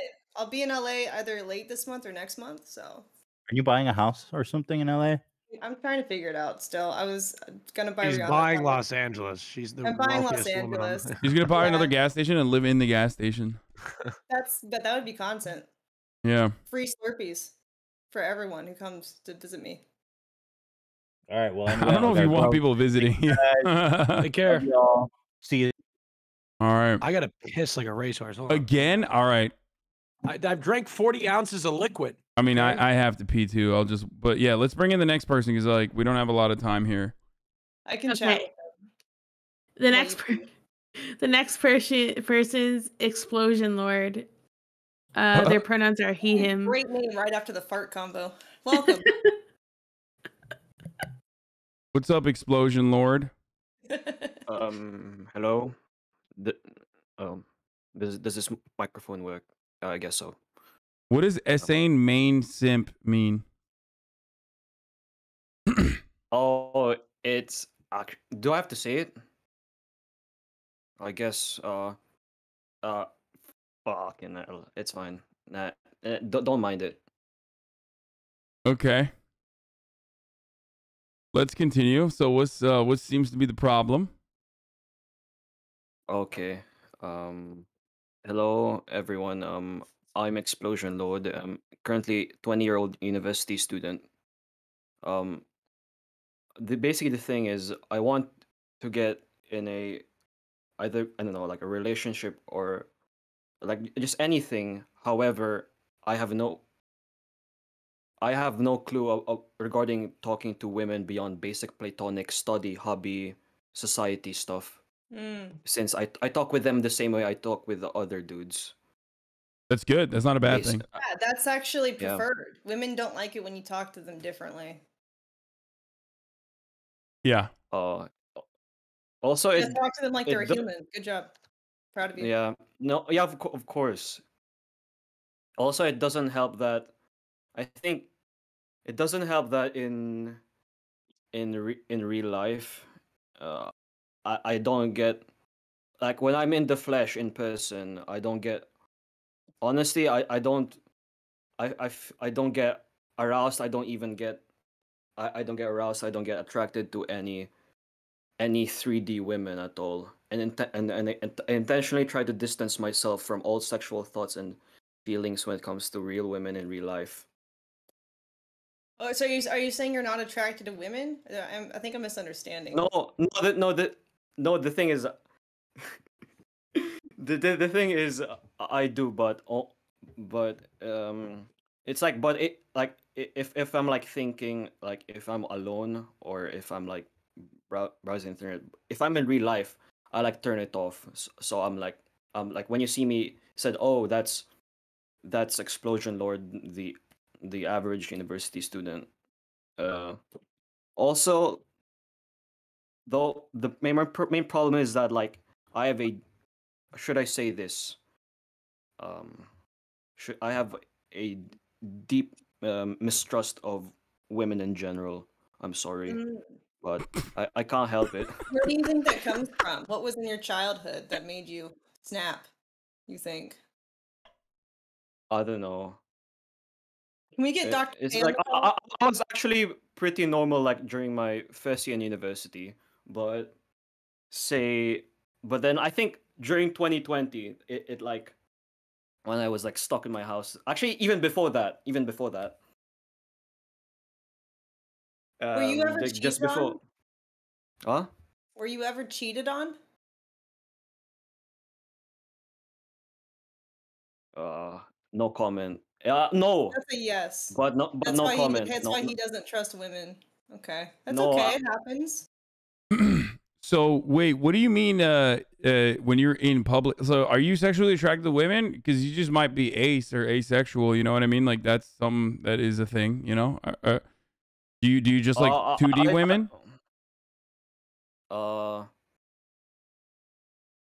I feel like 2D is like 2D women won't betray you. But the thing is that Oh, he's a hug. He got cheated also on. Chat. That's sad. actually when you think about it, like even in actually I remember on actually technically 2D women can also cheat on you since there's like certain stories. True, if that's But- how they write the character. True, but like usually they won't betray you, I guess. I think what you need to do before you can tackle your problem with talking to girls is talking to a therapist and realizing that in most situations, unless you cheated on her first, it's not your fault, and you need to move on from that and learn that not all women are the same way. Do you have a body pillow? Why would I? No. Wait, you don't have a body pillow? I have a body pillow. That says more about you than anything, honestly. I have 2 body pillows, but I technically have one a body is. pillow coming out soon of myself. It's not on sale yet. I'm about to have 3 body pillows. Because I have. I You have a. can just put it in the background next to Obama. It'd be perfect. Yeah. Oh wait, hold up. So you said 2D women can't hurt you, but 3D like 3D women. Okay, women can, but you won't say that you've been cheated on. I mean, I don't know. Do you talk to a lot of women in a non-platonic setting? Do you turn it off, or are you even interested in women? Like I don't really I don't really understand that. Like, what do you mean non-platonic setting? I think I get it. Have you flirted with like a human woman in the flesh recently, and have you been attracted to them at all? I usually just talk about stuff like common interests. Usually, most of the time, it's either if it's not work. But you're not attracted to them at all, like when you're talking to them. Like I don't know. Like there was one time in high school. I think, during when I was in high school, like final year. I think like I knew this girl, and like I think we just talked about I think the art in hentai and stuff. Right. Okay. that's the last Wait, time you talked to a you girl? found a woman that was also into hentai. Wait, what? You found a No, woman. I don't even know how it like. I think it's like. Because that's I it, was brother. You thinking- need to hold on to that, okay? If they're out in the wild No. talking about, yeah, I love the art in hentai. I love having discussions like that. That's your woman, okay? That's like you have very specific interest, okay? And that's like, I don't know. I think part of it might be in his mind, he already has this mental block there because he has trust issues. So he's already rejecting himself or like seeing the doom of a relationship before he even says hello. Therefore, his boner just dies before it starts and he's confused. He's like Hello? already playing out the scenario in like a split second when he sees a girl and he shuts himself down. hello? Oh, hello. Yeah, she's also like, I don't know. It was also kind of weird because she was also like, like supposed devout Muslim. So Wait, she was a devout Muslim or you're a devout Muslim? she. Oh, okay. She was a devout Muslim and you guys were talking about hentai? What the fuck? That's Yeah. She I think follows That actually makes sense because a lot of people feel that animated porn or like animated girls is not the same kind of sin as real life because it's art and fantasy. Bro, she's perfect. This woman is perfect. Reach back out to her, okay? She's not haram, okay? I lost contact like after high school. I lost contact with everyone after high school, so it's fine. Except for like a few people that I talked with regularly, I guess. Okay. That's normal. Yeah, that is normal. Where's Austin? That's He's just fine. like pissing for 3 hours, I guess. Okay. Oh, there he is. Okay, so one thing that we need to figure out here is maybe I'm still confused. I'm just like having a hard time understanding. Like, are you attracted to women sexually, like human women, or not? Like, or do you not find yourself attracted to women, human women sexually? And if you are not attracted to them, that could be because you're asexual, or it could be because you are afraid of getting rejected or afraid of being cheated on or something. Rejection. By this point, like, I think rejection is inevitable. When you think rejection is inevitable, it stops worrying you. So that's how I think. Okay, that's cool. It's one way to look at it, but you seem to be to the point where you expect rejection so much that you don't even try anymore. Yeah. So, I mean, like, you miss all the shots you don't take. I mean, exactly.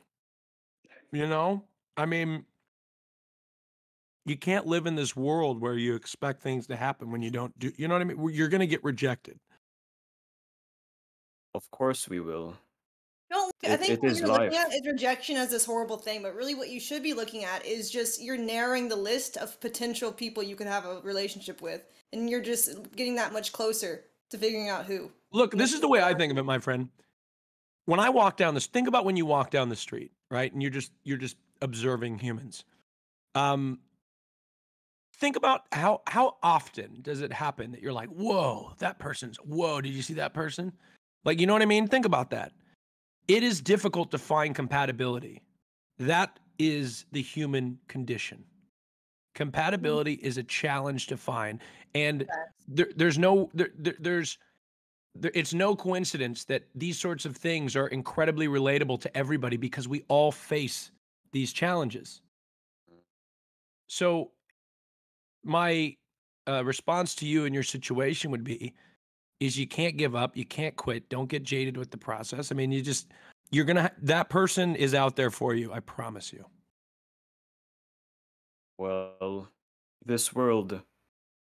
I hope you're right, but I'm not. What do you sure, mean? You honestly. already found one. There was a halal girl that was also into or talking about hentai. So if you found one, there's more. True. And this may not be the advice you want, because it's much easier to patch the hole in your heart, metaphorically, by putting someone else there. But what you really need to do is seek therapy, figure out why you have all these trust issues, work on yourself, work on improving the best version of you, stop thinking about relationships, and just live your life doing what you want, doing the best that you need to for yourself, and eventually you'll find people along the way who you're compatible with. I honestly, you want me to say it?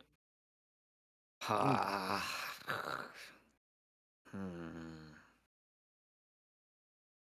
don't know if, like, that's usually the common advice people give. Because it's true. But there's like so many,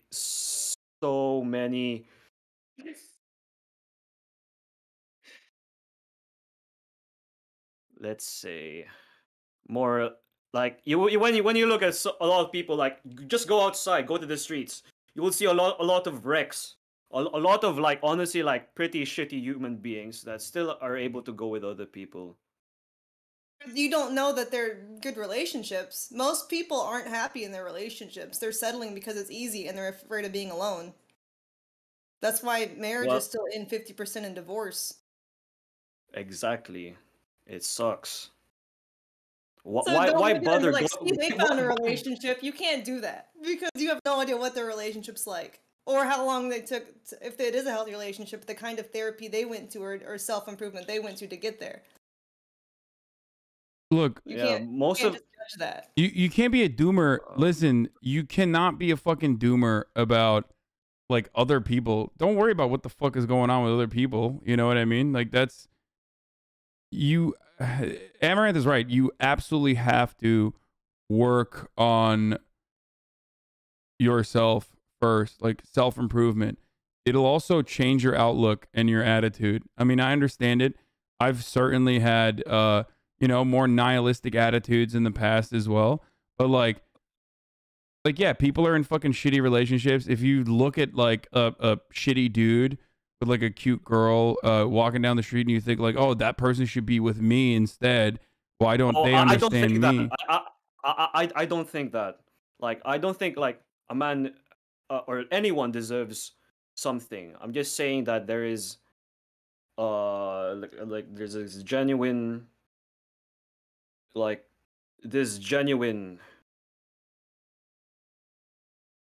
unbalance, you could say, a genuine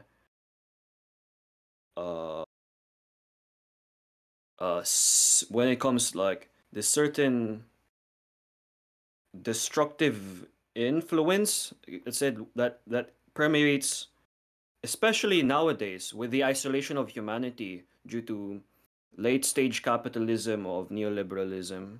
Stay on topic. Sorry, I'm sorry. I'm just like, don't trigger him. This is my job to move you along. No, I'm just saying that like relationships nowadays, I feel like it's a dead concept. It's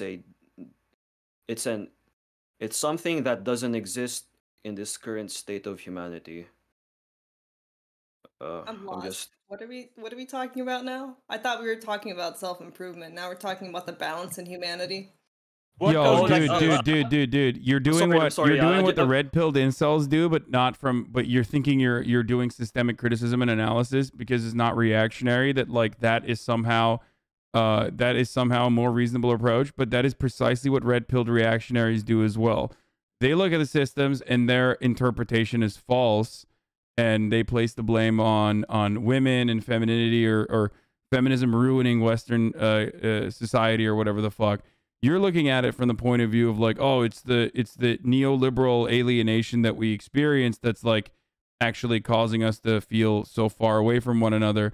Ultimately, though, it's absolutely preposterous for you to state that even if your even if your structural analysis is sound, okay, it is ridiculous for you to apply that to every single individual that you meet. You have no capacity to even comprehend how unique every single person is on this planet, and how unique every single person is even in your immediate vicinity.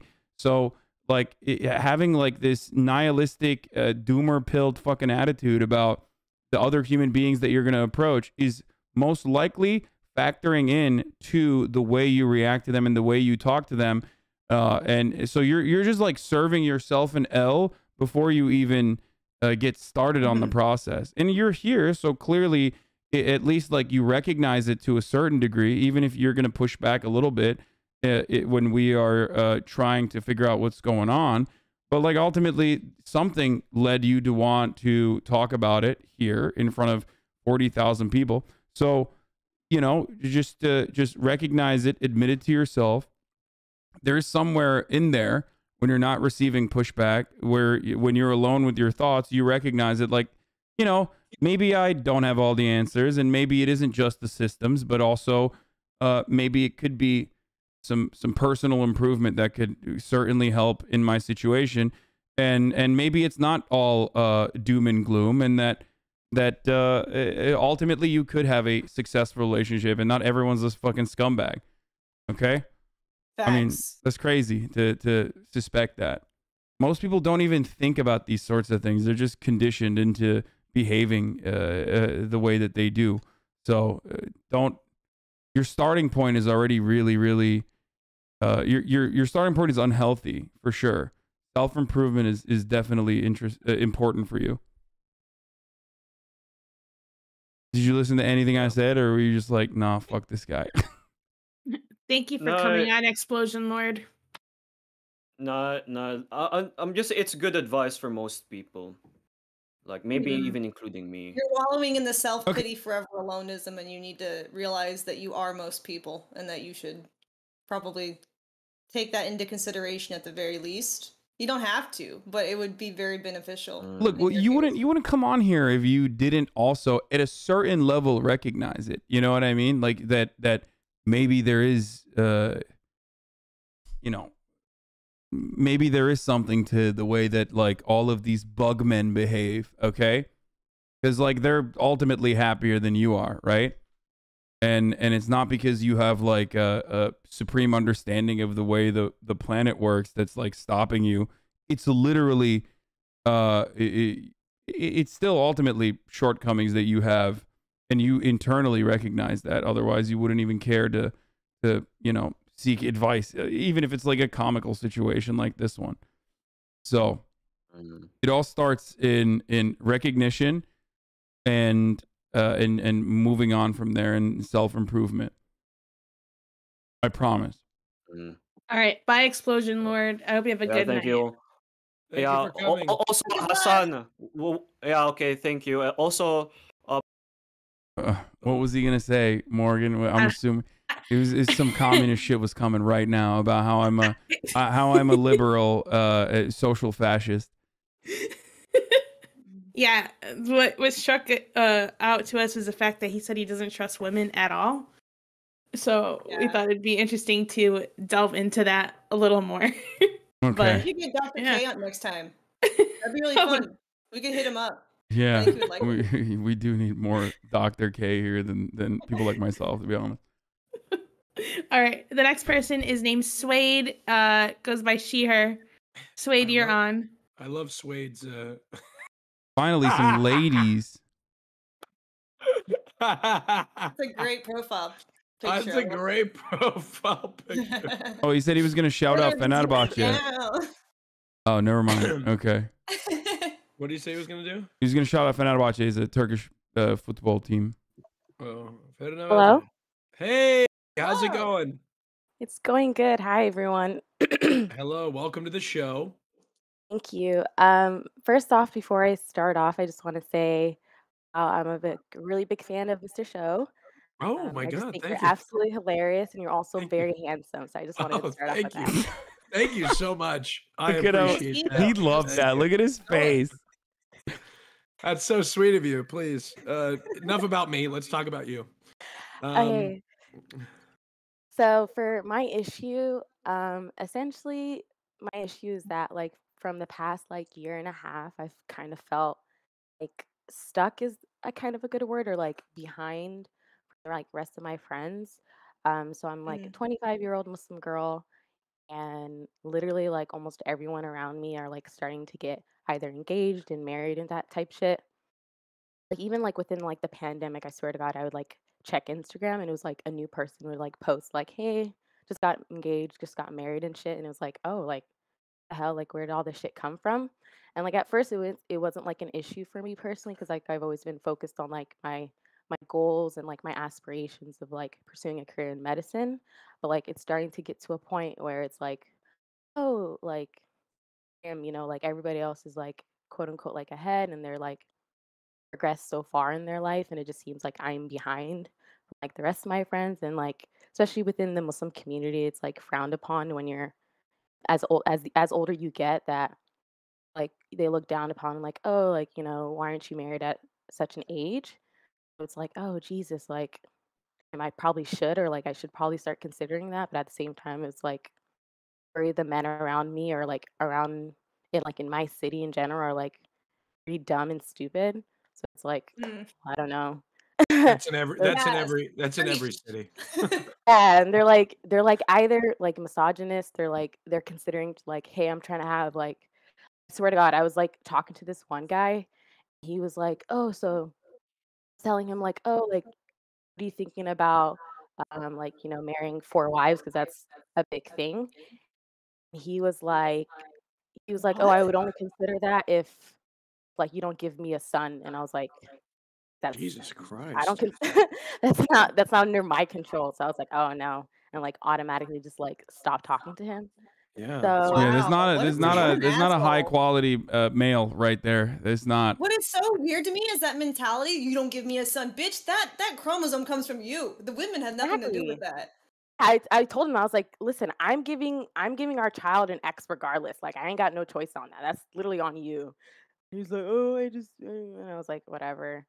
Like my advice is essentially like how to feel not like stuck and like behind and like not to focus on like everyone around me. And also like where to find the good guys because I'm tired of these shitty guys that are like clearly not in it for the right reason. So, That's are all. you looking? What sort of man are you looking for? Do you hope to find one that is also Muslim, or do Yes. you? Okay, We love fair enough. the Muslim boys. Yes. Yes. Okay. So you want somebody that shares your religion. Yeah, preferably, yeah. Okay, got it. And where are you from again? California. Okay. Cal. Okay. Morgan is in the chat saying, tell her to join Minder, except she constantly fucking talks about how Minder was unsuccessful for her. Are you on Minder? No, I don't know if I can do dating apps. I'm not gonna lie. What is? Wait, I have been out of the loop. There's Minder now. What is There's that? Minder is Muslim Tinder. Oh, There's that's cool. Muzmatch. They both suck. Muzmatch. Everything's trash. Here's a person you shouldn't get advice from, okay? The person with the fucking cussy PFP who Not constantly. just a cussy, a material girl pussy. A Oh cussy, I my mean. god! Oh my god. Okay, listen. You're.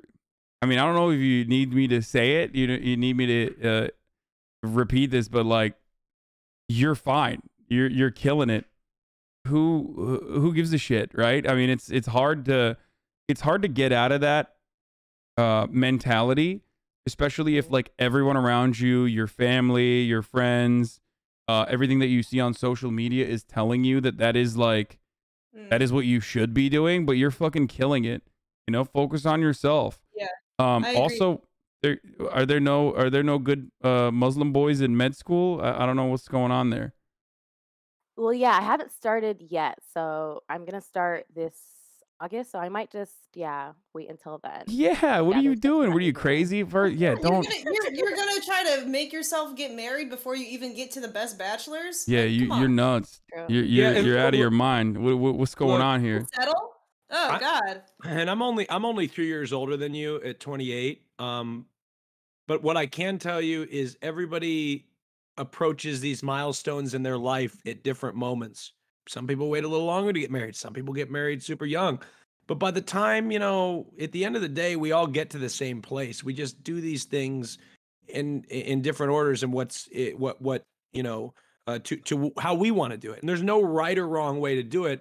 And I understand it may be very difficult and challenging given those cultural pressures that you're experiencing, but you got to stay true to yourself and the things that you want to do. You want to go to med school. You want to focus on, creating a very successful career for yourself. And there's nothing wrong with that.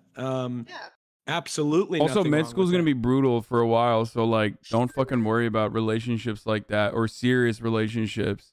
I mean, I don't know if you're into casual dating at all, but Yeah, so that's the reason why I was saying that. It was like, because I know already once I start med school, it's going to be like so rigorous and I'm not going to have any time to even like entertain any guys. So I was like, oh, maybe find something like no now shot. before I No, get no into med way. school. You're crazy. No way. Okay. What you could do is you could find another guy who's going through med school and he will understand your schedule and not have these expectations of you. You know? True.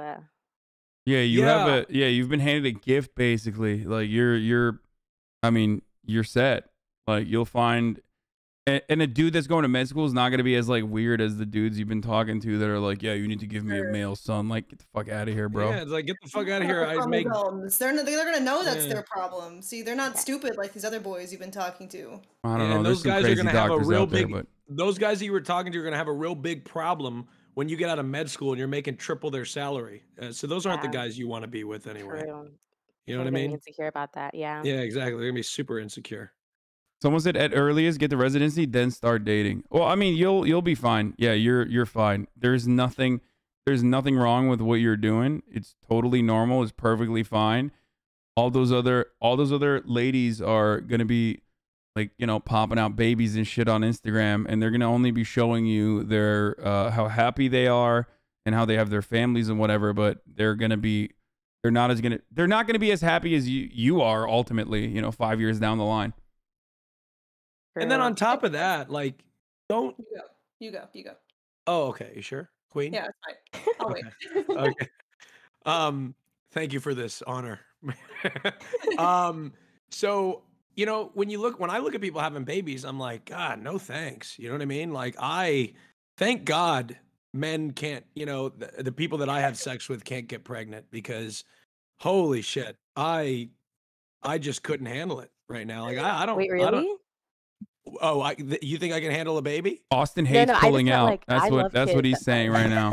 No. I love babies. It's just like I like them like when they get to be about. I'll be honest, babies aren't very interesting to me. I know this is controversial. Feel the same. No. When they get to be 4, prime. 4, it's perfect. It's like can I we feel just, you. like, No so- content. That's what I always But say. I also, it's like it's a lot of work, but see, I don't have any babies, so I'm not. I have 2 cats. I got two cats. Those are my babies, and they take care of themselves. So the moment they got into my house, they were pissing and shitting in their litter box, and I was like, perfect. This is great. But real babies, human babies don't do that, right? So it's a lot of You work. can't litter box train them out the gate. No, you can't. You gotta change their diapers and True. stuff, and that's. Exactly. And they You're got gonna no be in medical content. school, you're probably gonna have to change diapers already for old people. Don't make yourself have to change twice the amount. Yeah, Yeah, but kids are so cute though. they are, but you're gonna be a doctor.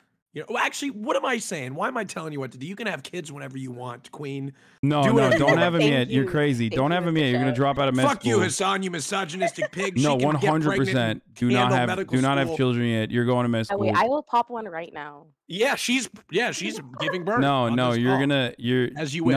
No, you're gonna cuck yourself. That's so difficult to take care of a fucking child that's like pissing, shitting, farting, crying all the goddamn time while you're in Would med you school. quit mansplaining? Unbelievable. No, 100% don't do that. Straight up. I know everyone in your life is probably telling you that's like this is the opportunity. Like, trust. you're No, fine. also what you don't see is the people saying, "Oops, I accidentally had this kid." Because people who didn't plan to have a kid, they will do everything online to convince everyone and themselves that this is such a blessing, when really it probably wasn't the opportune time in their life to do so. Yeah, I have 42,000 babies that I have to take care of every day. Trust me, it's like, and that's digital, and even then, it's you know, it's a lot. So you're good.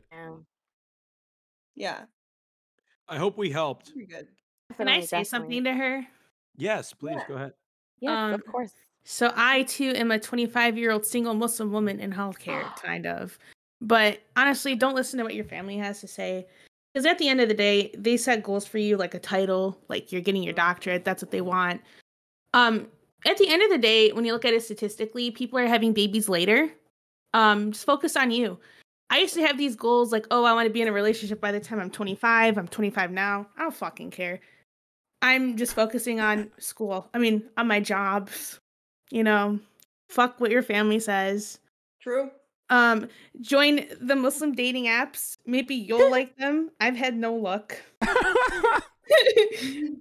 That's why I was saying, don't Muzmatch. listen to Morgan. There's Minder, you know. Maybe you'll go on a... What's up? Maybe for entertainment, yeah. Oh yeah, it's my favorite game in my phone. But yeah, don't listen to what they have to say. Just focus on your career. You're young. 30s are the new 20s. True. Great, thank you guys. Thank you so much. So nice to Thank meet you. Good luck. Nice to meet you all. Bye. All right, bye. Oh my God, Bob Saget? Yeah, Bob Saget died at the age of 65. TMZ has learned. Multiple sources connected to the iconic comedian and actor, most famous for his starring in his role as Danny Tanner in Full House, tell us he passed away Sunday at the Ritz-Carlton in Orlando. Did Oh they my say the God. reason? What? No, they don't. I don't think they know. Huh. No, they just my said that God. they responded at 4 p.m. Eastern after the hotel security had found Bob in his room. We're told he was pronounced dead on the scene, but the circumstances of his death are still unclear. He was touring the country, and on Saturday night he was in Jacksonville doing a show at Ponte Vedra Concert Hall. That's so sad. So sad. Wonder what happened. God, he just tweeted today or like last night. What did he tweet? He tweeted last Love Tonight show Yeah, at PV Concert Hall in Jacksonville. Appreciative audience. Thanks to Real Tim Wilkins for opening. I had no idea I did a 2-hour set tonight. I'm happily addicted to this shit. Check bobsaget.com. That's so sad. Who knows what it was? I don't know. I don't want to speculate.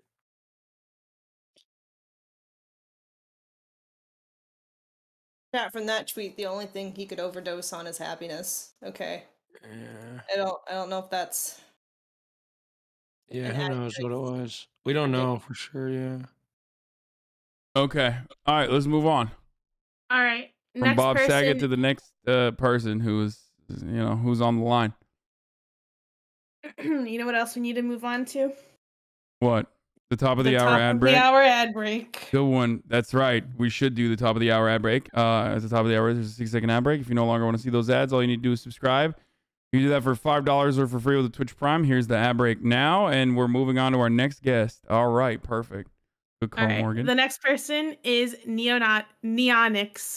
Oh, I thought you were gonna say neo-Nazi. Yeah, Austin was about to have another moment. I think it's banned again. Yeah. Oh God. Hi everyone. Hi there. So I guess I'll just get straight into my question. I am 22. I live in, unfortunately, Tennessee. I'm trying. And basically, I was raised in an evangelical Christian cult my whole life. Yeah. My parents got married really young, had me fairly young as well. And I was, since birth, raised in a really heavy evangelical Christian cult. And that basically was my whole belief system for basically the first almost 20 years of my life. I didn't know anything else. I was a nerdy girl who didn't have any friends and who was Black and grew up in the South. So I really believed everything there, and I like dedicated a lot of time and effort and stuff to kind of all the rituals, all the praying, etc., etc. Thankfully, I was able to leave the country, live with my grandparents, and started to see that, hey, like maybe this is kind of whack. Maybe like being put in a basement and exercised for 3 days as a child is not poggers and is kind of abuse, Yeah. and stuff like that. So I kind of was able to be like, this is not okay. This is, something I need to reevaluate. I need to reconsider my beliefs. But it was kind of things that I believed for a long time. And in a way, it was kind of really hard to unlearn. But thankfully now, because of COVID, I'm back in the US, unfortunately. But I graduated, I moved out of my parents' house, moved away from them, working from home as an engineer. One thing I was able to kind of realize about myself following all this stuff is that, first of all, I'm bisexual. So I was able to kind of realize that about myself after being taught a lot of really rampant homophobic teachings, obviously, in what my parents believed. But in a way, and this is kind of like, it sucks to say this, I almost don't like that part of myself.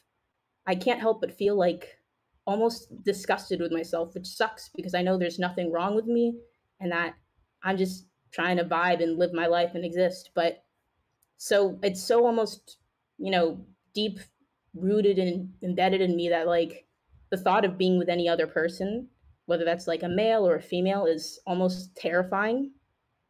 So I was kind of just wondering how I could approach that because, like, logically, I know that, the stuff I believe, there's nothing wrong with me. There's nothing wrong with the things I believe, et cetera, et cetera. But even now, like, I've gone to places and I've made out with, really cute girls or with really cute guys, and I've been cool with that. But whenever it gets farther than that, I just am so almost like, I don't know, I get like choked up and afraid, and I kind of don't know what to do past that.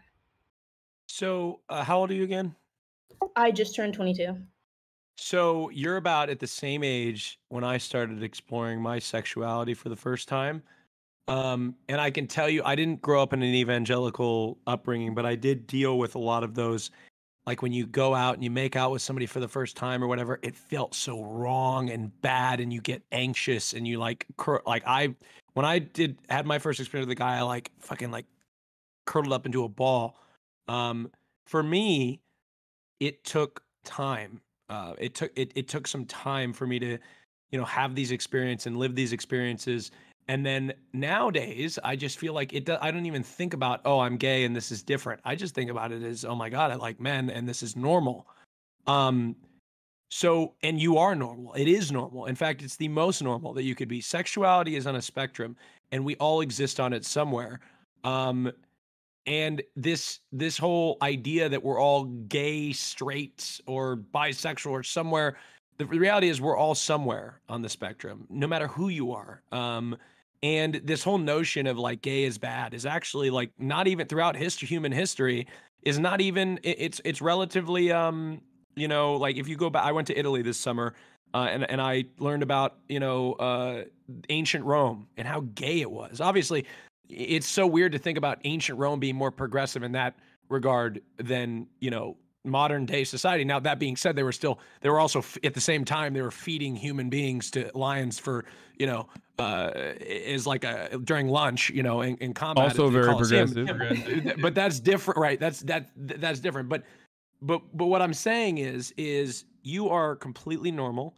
Everything you're experiencing is normal. It's the other people who are saying that what you're experiencing is not normal. Those are the odd ones out. Those are the ones, the people that are telling you to neglect or try to tell you that those feelings that you're feeling are wrong. Those are the people that are wrong. Those are the people that are going against what it actually means to be human.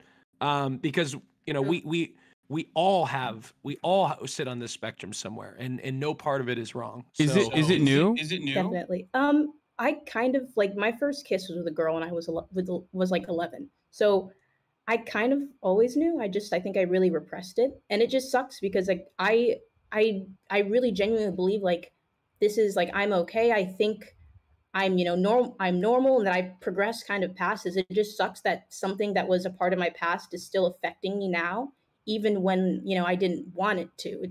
It just kind of like not only in kind of that aspect, but also in a lot of other things and politics and the way I see the world. And my view has changed dramatically, thankfully, but it just sucks that like that stuff is still there, and making me feel like I'm wrong or I'm ashamed or like I'm scared to go to hell for doing this, et cetera, et cetera. And it just sucks that I still feel that way. Do you still have those fears? Like, oh my God, like maybe, like, do you still think that way? Like, oh my God, maybe what I'm doing is wrong. Do you have those things come up in your head? Sometimes I think that for the most part, I'm like I personally, like in my heart, I feel like this is right.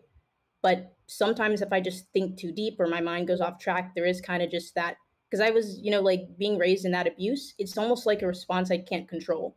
And it sucks. And it's like, I've moved on and I've gone past this. So why am I still feeling this way? Kind of. I think that there's, and again, I don't want to, I don't think we had the same experience growing up. But even me, somebody who didn't grow up in that religious household, I still felt those things because you're programmed at such a young age. You're going to go out, you're going to go marry, for your sake, I'm sure you were programmed. You're going to go find a man, you're going to go marry him. Those are the things that you're programmed. And in your head, those are the things that you believe. So when you start actually doing the things that, oh my God, this is much different than what I had been taught or grown up to believe, then there is that anxiety and there is that feeling of, oh my God, this feels so wrong. And, it's tough. For me, like I said, it took me some time to work through that. Like there was a time when I was 22 where and I'm 28 now, and I fully came out when I was 25. It took me a few years to work out what you're describing. But there was a time when I was so ashamed to go into an elevator or like be seen with a guy in public. Like I was that I was intimate with. I was like, oh my God, they're going to think I'm gay. You know what I mean?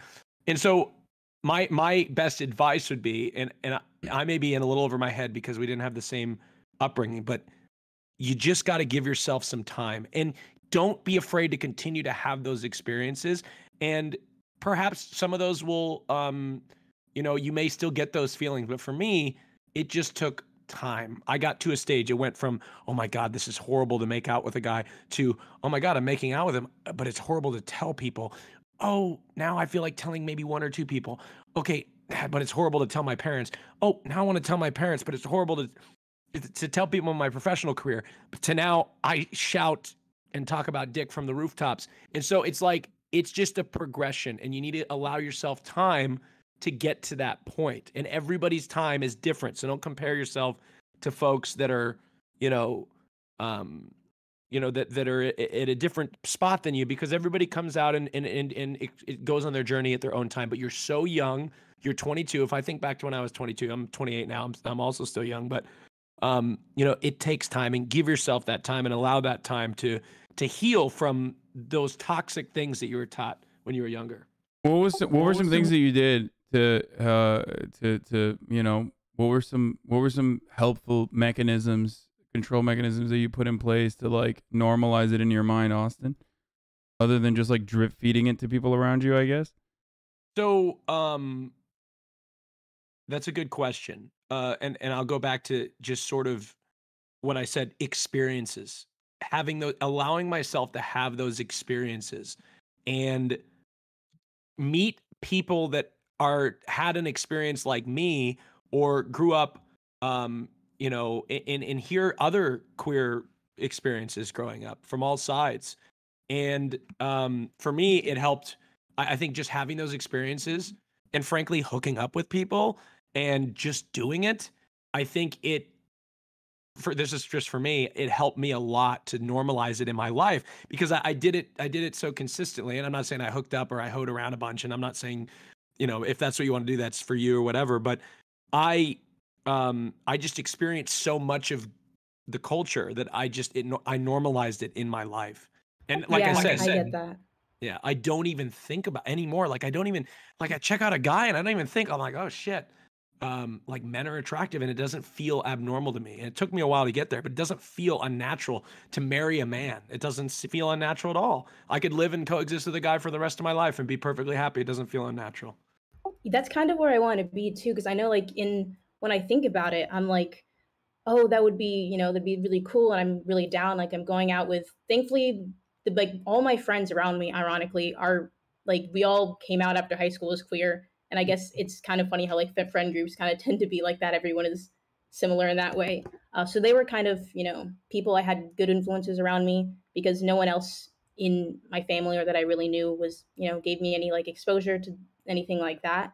But I do go out and I'm like, man, I wish I could do that. And I wish I could, just go out and I'm really excited. I'd love to be with a woman or even be with a man, but I'm just, I don't know, like before, like it gets to that stage, it's less ashamed, but more like just afraid.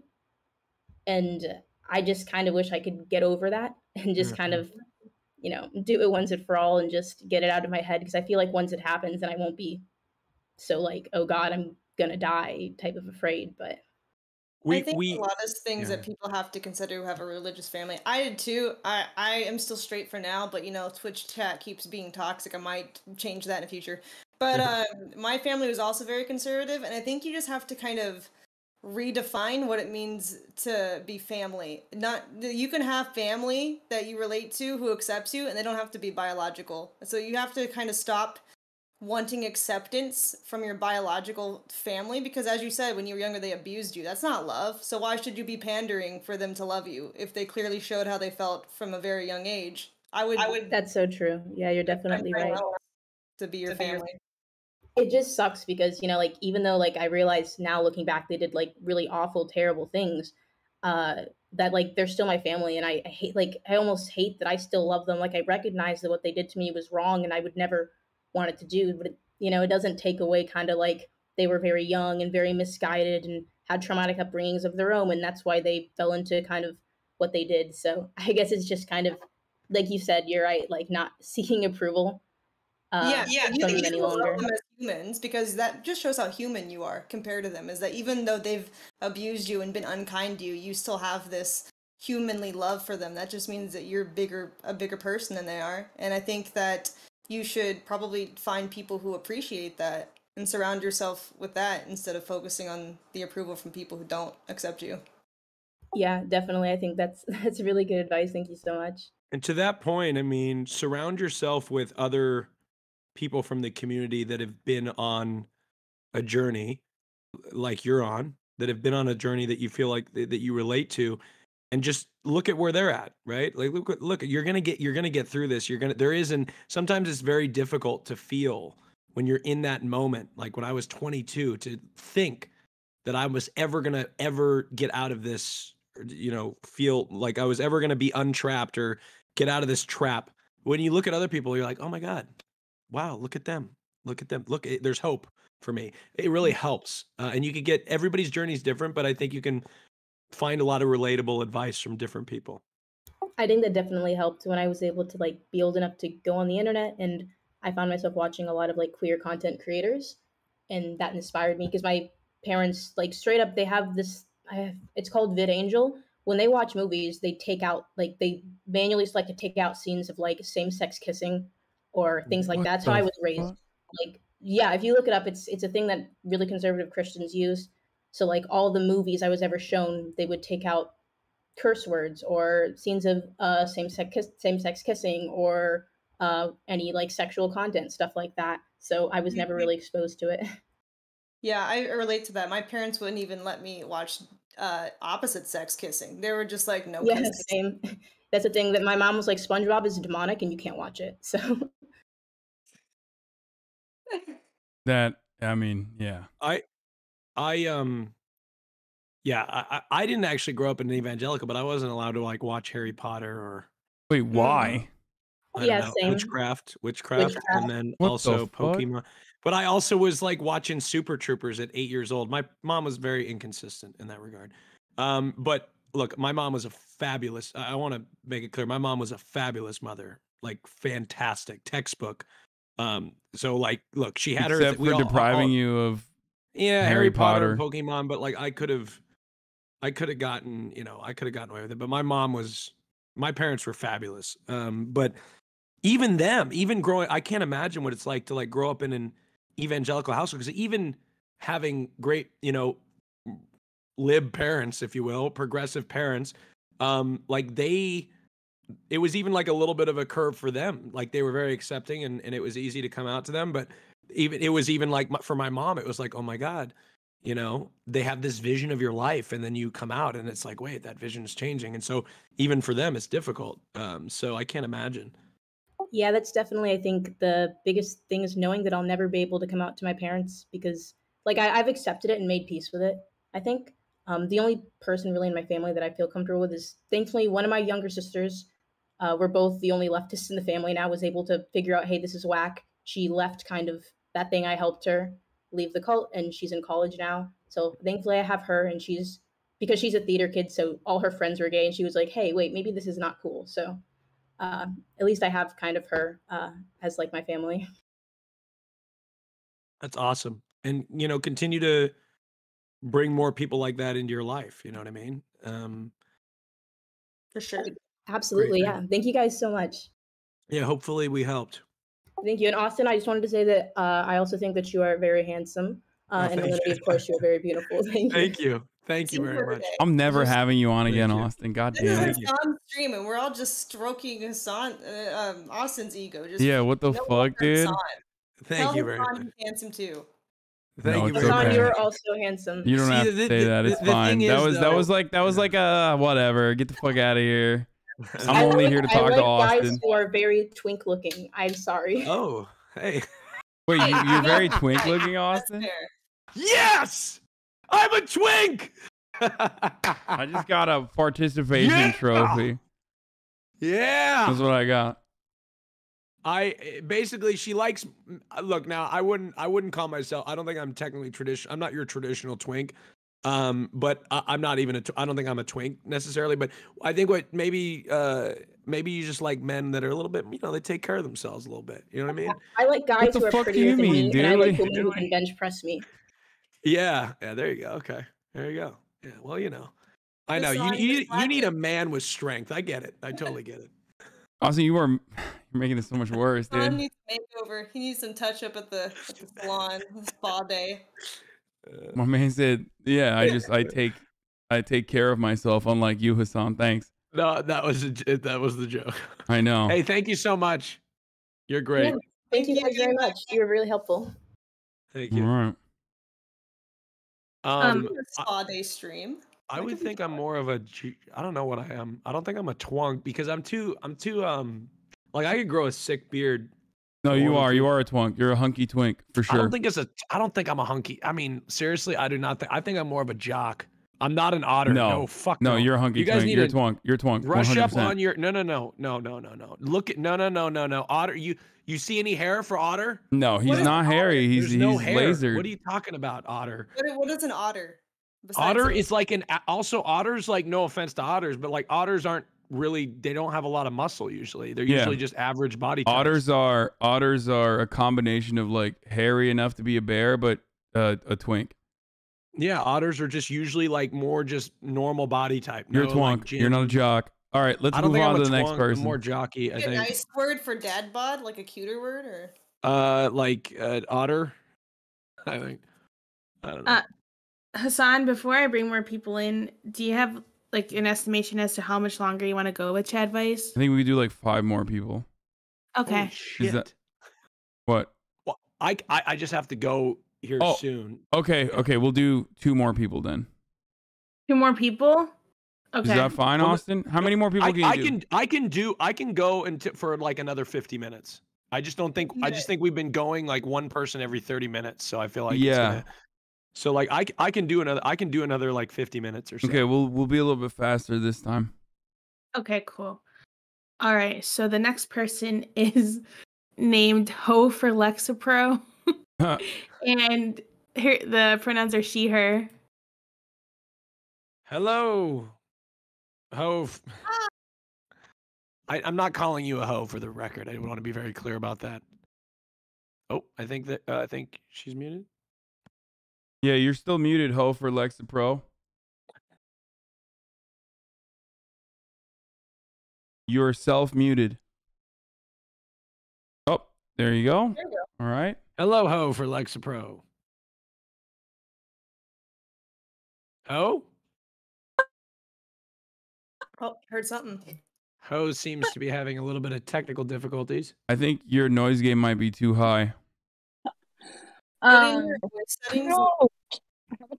Drag the sensitivity bar in your voice settings all the way to the left-hand side. Maybe not all the way, but you know. Well, I mean, she can adjust Okay. from there.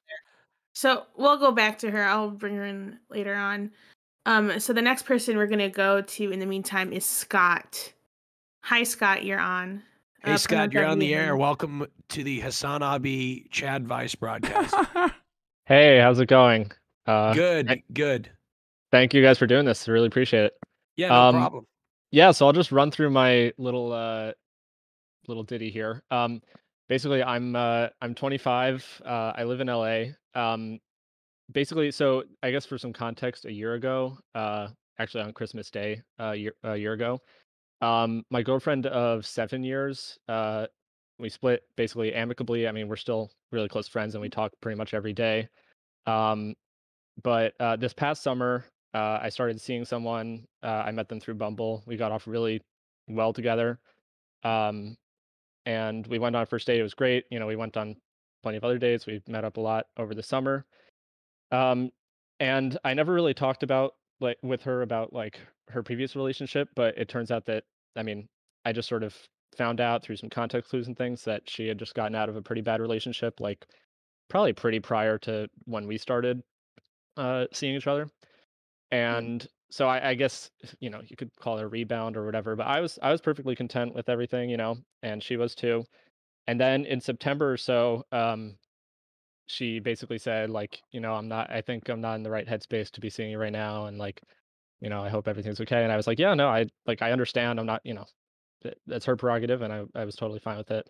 But I mean, we've remained friends since then also, and now I'm talking, like, I text with her every now and then and send cat pictures and all that stuff. Anyways, so I had texted her like Happy New Year and you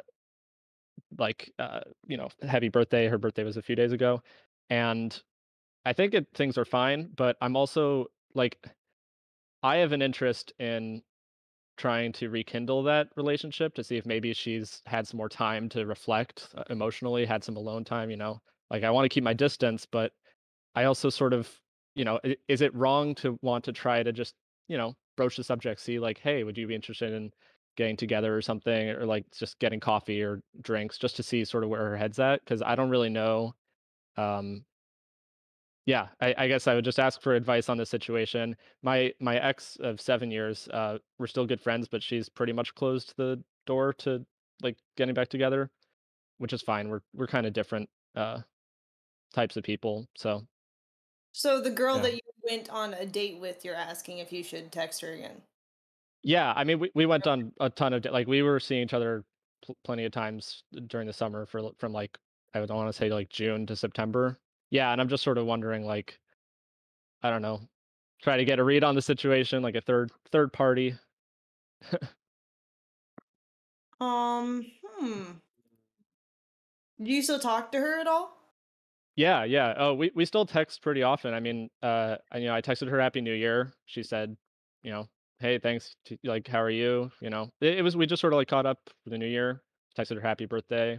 We sent cat pictures of our cats back and forth. Like, Oh, what kind of cat do you have? I have a tuxedo cat. She's very cute. Her name is Minnie. I have a tuxedo cat too. Oh, God. Yeah. yeah. Sorry. No, Um, I appreciate it. yeah, no worries, no worries. Hold on, just give me a second to think here. Sure. I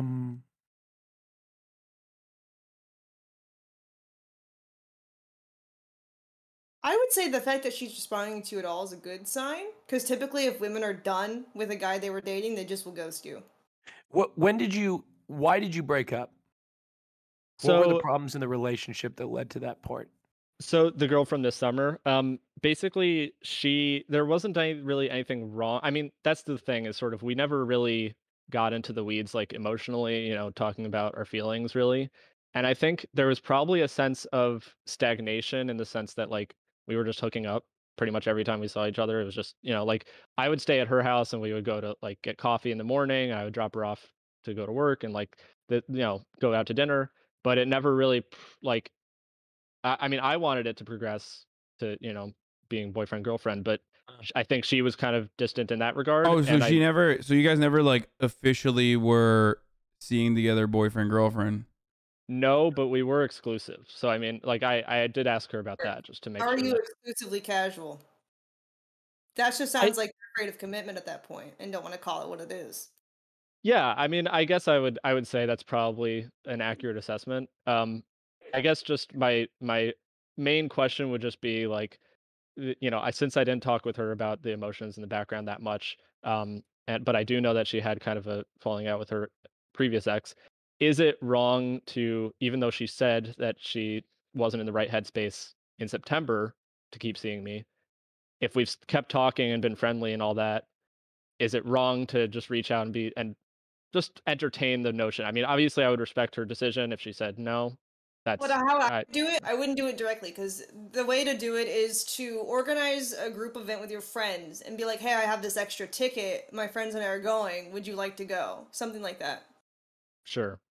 I have a very different point of view on scary that on this than Amaranth. I think you got to move on, brother. I think you're in a you're in a friends with benefit zone. You know what I mean? Like, it's just whether she's not mentally ready yet or not kind of doesn't matter, because there's no reason for you to put yourself in that situation. You know what I mean? Like, why? You're obviously a cool dude. You know, you've been in relationships. You've had experiences. You seem to have it together.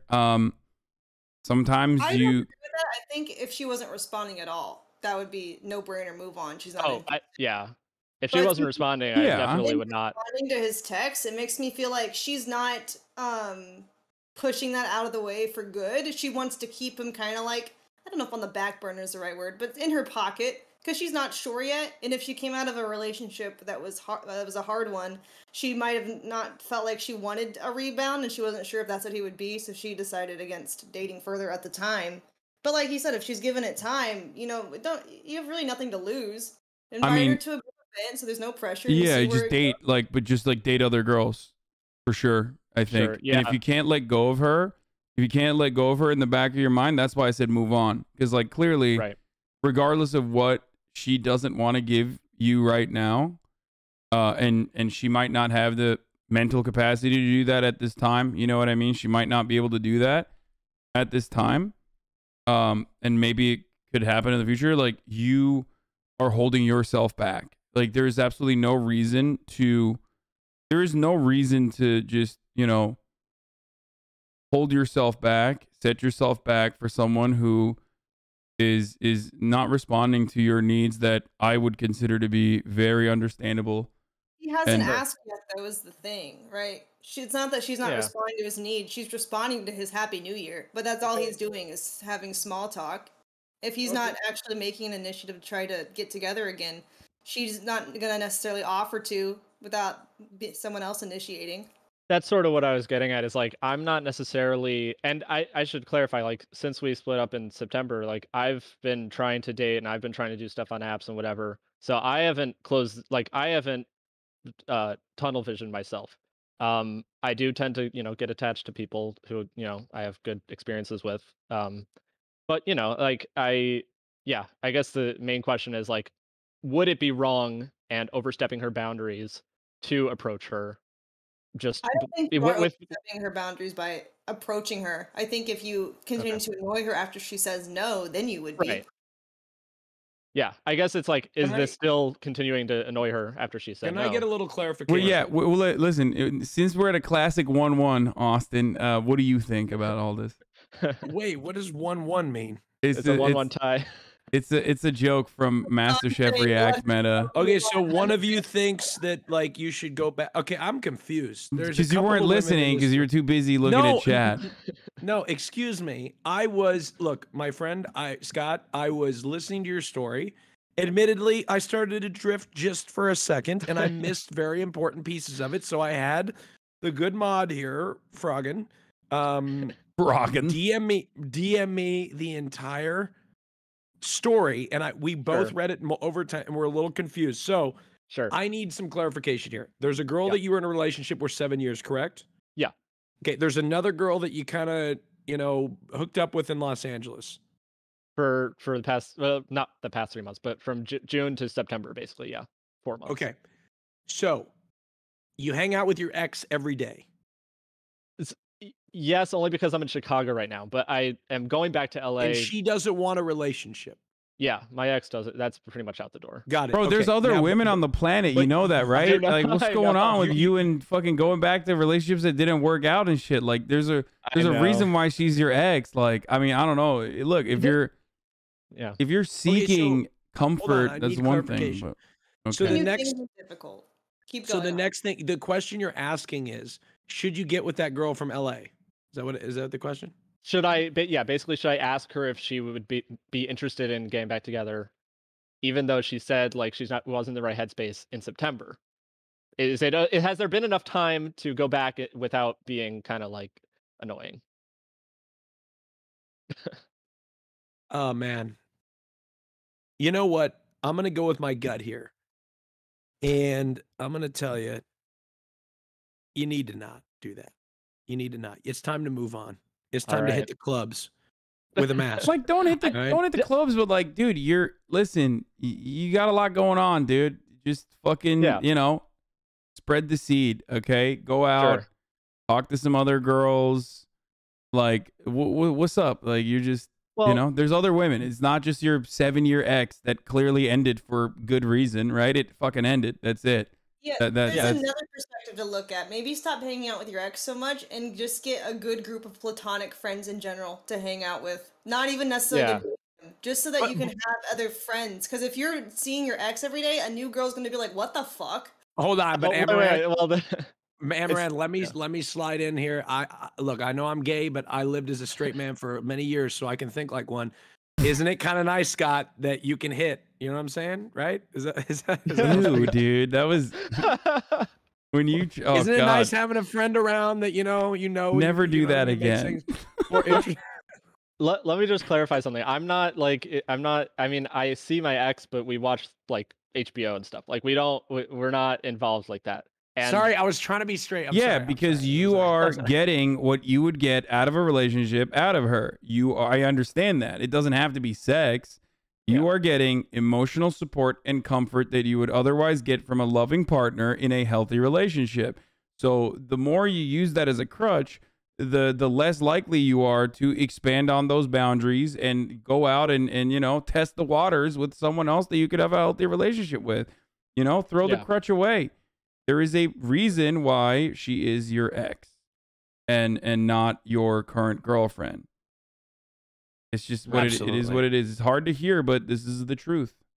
Yeah, no, I mean, we split. It was amicable and but it was just sort of like we were together for 7 years. I mean, we started dating in high school. So it was kind of just like we sort of grew apart and like we went to college together, but we sort of just grew apart and like didn't really see ourselves together for another 7 years. You know what I mean? So it was just sort of like it ran its course, and that's why we're still friends. But yeah. Would you say you have an aversion to trying new things? I definitely I don't want to say I have the same level of social anxiety that I feel like a lot of people that I talk to do, but I have found myself like when I've been to like concerts and stuff this past summer, and I find it hard to put myself in the shoes of the type of person who would like spark up conversation with a stranger or I think so you need there's to that. you need to look up like social events for young people, not just like dating events, but like what Advents and Adventures, like a bunch of single people, both guys Yeah. and girls. Get involved in one of those and just experience new things and practice talking to new people all the time. Like you just need to experience more things. And I think that'll make you more well-rounded as a person and make you less fear of trying like new relationships too eventually, while also building your network, building your social network, building your skills and just finding out things about yourself that you like doing. Yeah, Amaranth is all about the bandemic. You know what I'm saying? It's not the not the pandemic. Time to think about the bandemic. Yeah. Well, I Yeah. appreciate all the advice, and I will definitely take it into consideration. So, thank you guys so much for the time. Thank you. Thanks for coming on. Yeah. Thank you. Thank you so much. Thank you, Scott. Good luck with you. Good luck to you. Thank you. You're welcome. You know what I realized is that when I play straight, it's like an outdated straight from like you're 2012. Yeah, you're like, 13. yeah, it's just fucking. We hit it raw, right? It's like outdated, like toxic masculinity straight. You're trying. Like that was the last time I was straight. Okay, that was the last time I was straight. Was 10 years ago. Okay, I know times have changed. All right. You read Twitch chat. It's not your fault. Your perception of straight men is skewed to toxicity. Okay, it's not your fault. It's your environment. Yeah, back when I was straight, we used to say that kind of stuff. Did I play it pretty well though, Ammo? Do you think I did? Like, You did a pretty good job. Yeah, I mean that's you kind of had like what a chat individual might say randomly. It's just who so would get funny to But dude, like, because he was spitting straight guy- so hard when the other person was talking about like their personal like upbringing. Like you were fucking spitting, and then it's so funny when you like follow that up with the next advice is like, yeah, fucking. Did she let you hit? Like that's Fucking yeah. the thing is like that's actual guy conversations though, because I have all straight guy friends, and like some of the conversations that I'm on the outside of are like, oh, bro, dude, she let you hit. I guess exactly the. I type love of shit crushing they say. puss. Yeah, no, dude, fuck, dude, I was hitting it from behind and like, fuck. I don't know. like DMs, except like Hitting it from behind, and I was thinking about a dude. What? I mean, fuck, that'd be crazy. No, because I know because I talk about that. I talk about, but it's just instead of girls, it's just gay men. That's what I thought. I talk like a straight guy when I talk about other men. All right, who's next? All right, so we cut it down to 4 people left, including this person. The next person is named Frank Ocean, and their pronouns are he, him. Hey, Frank Ocean, how you doing? Hi, Austin. Why'd you unfollow me, Frank Ocean? That's fucked up. I don't. Oh, I was like, wait, no, I didn't do that. Hi, happy Sunday. Thank you. I'm People Hayes to chat. I appreciate y'all's patience and time because this shit is like not easy at all. I'll try and keep it concise and respect it. You're good. You're good, man. I'm good, thank you. So early 20-something, I live in Los Angeles. Just moved after like a really, really, really tough breakup.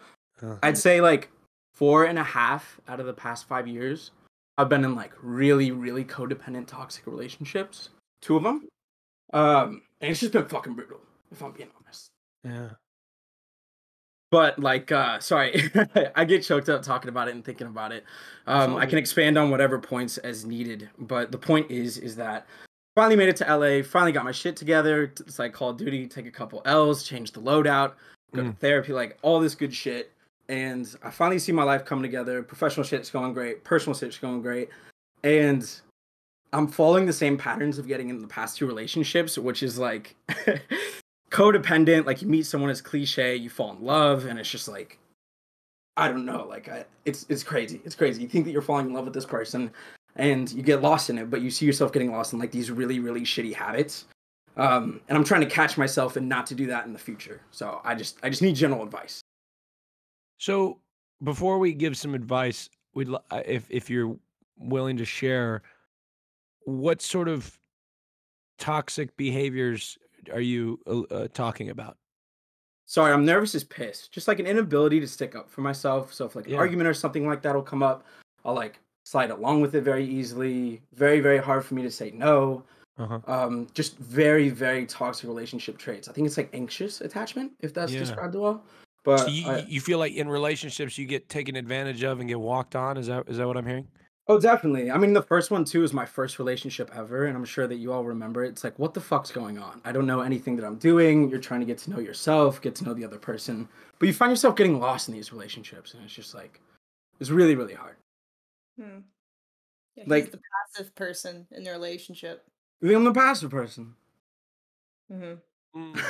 And you find yourself getting into those types of things right now? Yeah, I find myself just like getting into the same pattern of it at the moment because it's just like, I don't know. I'm seeing the exact same things. I've seen the work in myself and the changes I've made to myself to do it, but it's like, am I tricking myself? Am I rushing into things too fast? I just don't know what's really going on. And you said you feel like these things are happening with the person that you're talking to, presumably right now? Is that what Yes, you're saying? the person that I'm talking to currently at the moment. It's Okay, just so like, you feel like they're doing some of the things that bring you back to that time. Oh, 100%. Have you It's just thought like, about having a discussion with them in terms of like the things that they're doing that they clearly make you uncomfortable? yeah. Oh, 100%. So like, Absolutely. So I don't what's understand your that thing? you're saying that these are things that you're doing, right? Like, so Or just like general relationship vibes. So the things that I'm saying are patterns that I'm recognizing in myself and in the other person that I'm seeing in other relationships, and I think that I'm just like entering them way too fast. Okay. Don't you feel like it's like something you need to solve within yourself and instead of the relationship though? I don't understand it. That maybe I'm misunderstanding it. Yeah, I think I'm just having a hard time getting my point across. It's just in the sense that like I'm not sure if my anxious attachment style is having me like absolutely rush into these relationships, or if it's like a person thing. And it's just sorry, it's very general, and very vague. I wish that I could have been more specific on that. I'm not fucking bad. No, it's fine. I'm just, and by the way, props to you. Thank you for coming and explaining all this. It's very challenging to get up in front of this many people. So good job. Just allow us to work through it. I would say with what Hassan said, you know, if on your side, you know, those are the things that you can control. You know, when you're going out in the dating scene or whatnot, you got to control the things that you can control on your side, and then those that, you know, in terms of finding a partner, you need to ensure that that partner is compatible with you, and if they're doing things that you have sort of see signs of things that ruined relationships in the past or made them toxic, then you need to, number one, address those things quickly, or number two, decide that this isn't the right person for me, and know that, you know, get those love goggles off, and realize that this is not a good way for you to go if this person is toxic for you. Set boundaries for yourself. I think boundaries is absolutely the hardest part for myself. Do you guys find these like similar, I don't know, issues in your relationships? I know like life's the streamers is fucking crazy and I'm not you and you're not me and vice versa. But I swear to God, it's just like, it's really hard to know when it's the right person or it's that right feeling, you know? Because this person, it seems so just like typical of just like the conversations are easy. You spend every second with this person and just like you love the way that they talk. You love spending time with them and all this stuff. But then it's just like, is this me being like falling back into those codependent habits? What sort of red flags is this person giving you? I feel like it's so fucking cliche when it's just like the self-sabotage, but everything's too easy. Like I'm not able to find enough red flags. Like I know a lot about them and I don't know, everything feels so easy, and I also feel that it's just like kind of close to my last Scared that there's something you're missing? Oh, I see. So yeah, I was gonna say what Ammo said. Is that what you mean? You're afraid that like they're so perfect that like you're missing something, and you're afraid it's going too quickly? Yeah, I feel like I'm just like absolutely missing something, or maybe that I'm rushing through it. Well, first of all, chill out for a second. Just relax. I thought this person was like abusing, like being abusive or toxic, but that doesn't sound like the case. You're afraid because of the experiences that you had in the past that this person could present those things that ruined your previous relationships. Is that correct? Oh, definitely. It's also more of a myself thing because I feel like some of these issues are things that I project onto them. So it's just understood. I feel like what you're also afraid of is being alone. I mean, so how many do you find yourself quickly in relationships, like over and over and regularly? Do you ever? A little bit. Yeah, I mean, I said at the beginning of the call, I say since the past 5 years, like got my first girlfriend like 18, 19, went through college. God, I feel like I'm fucking doxing myself right here. But essentially, like, there's only been a year out of those 5 years where I've been single and been able to like learn about myself. Not different stuff. You need some I love time. it. Yeah, you need some more time to figure out like yourself and to become confident in yourself as an adult, because you still sound very young and that you haven't experienced anything except constantly depending on other people to make you feel whole.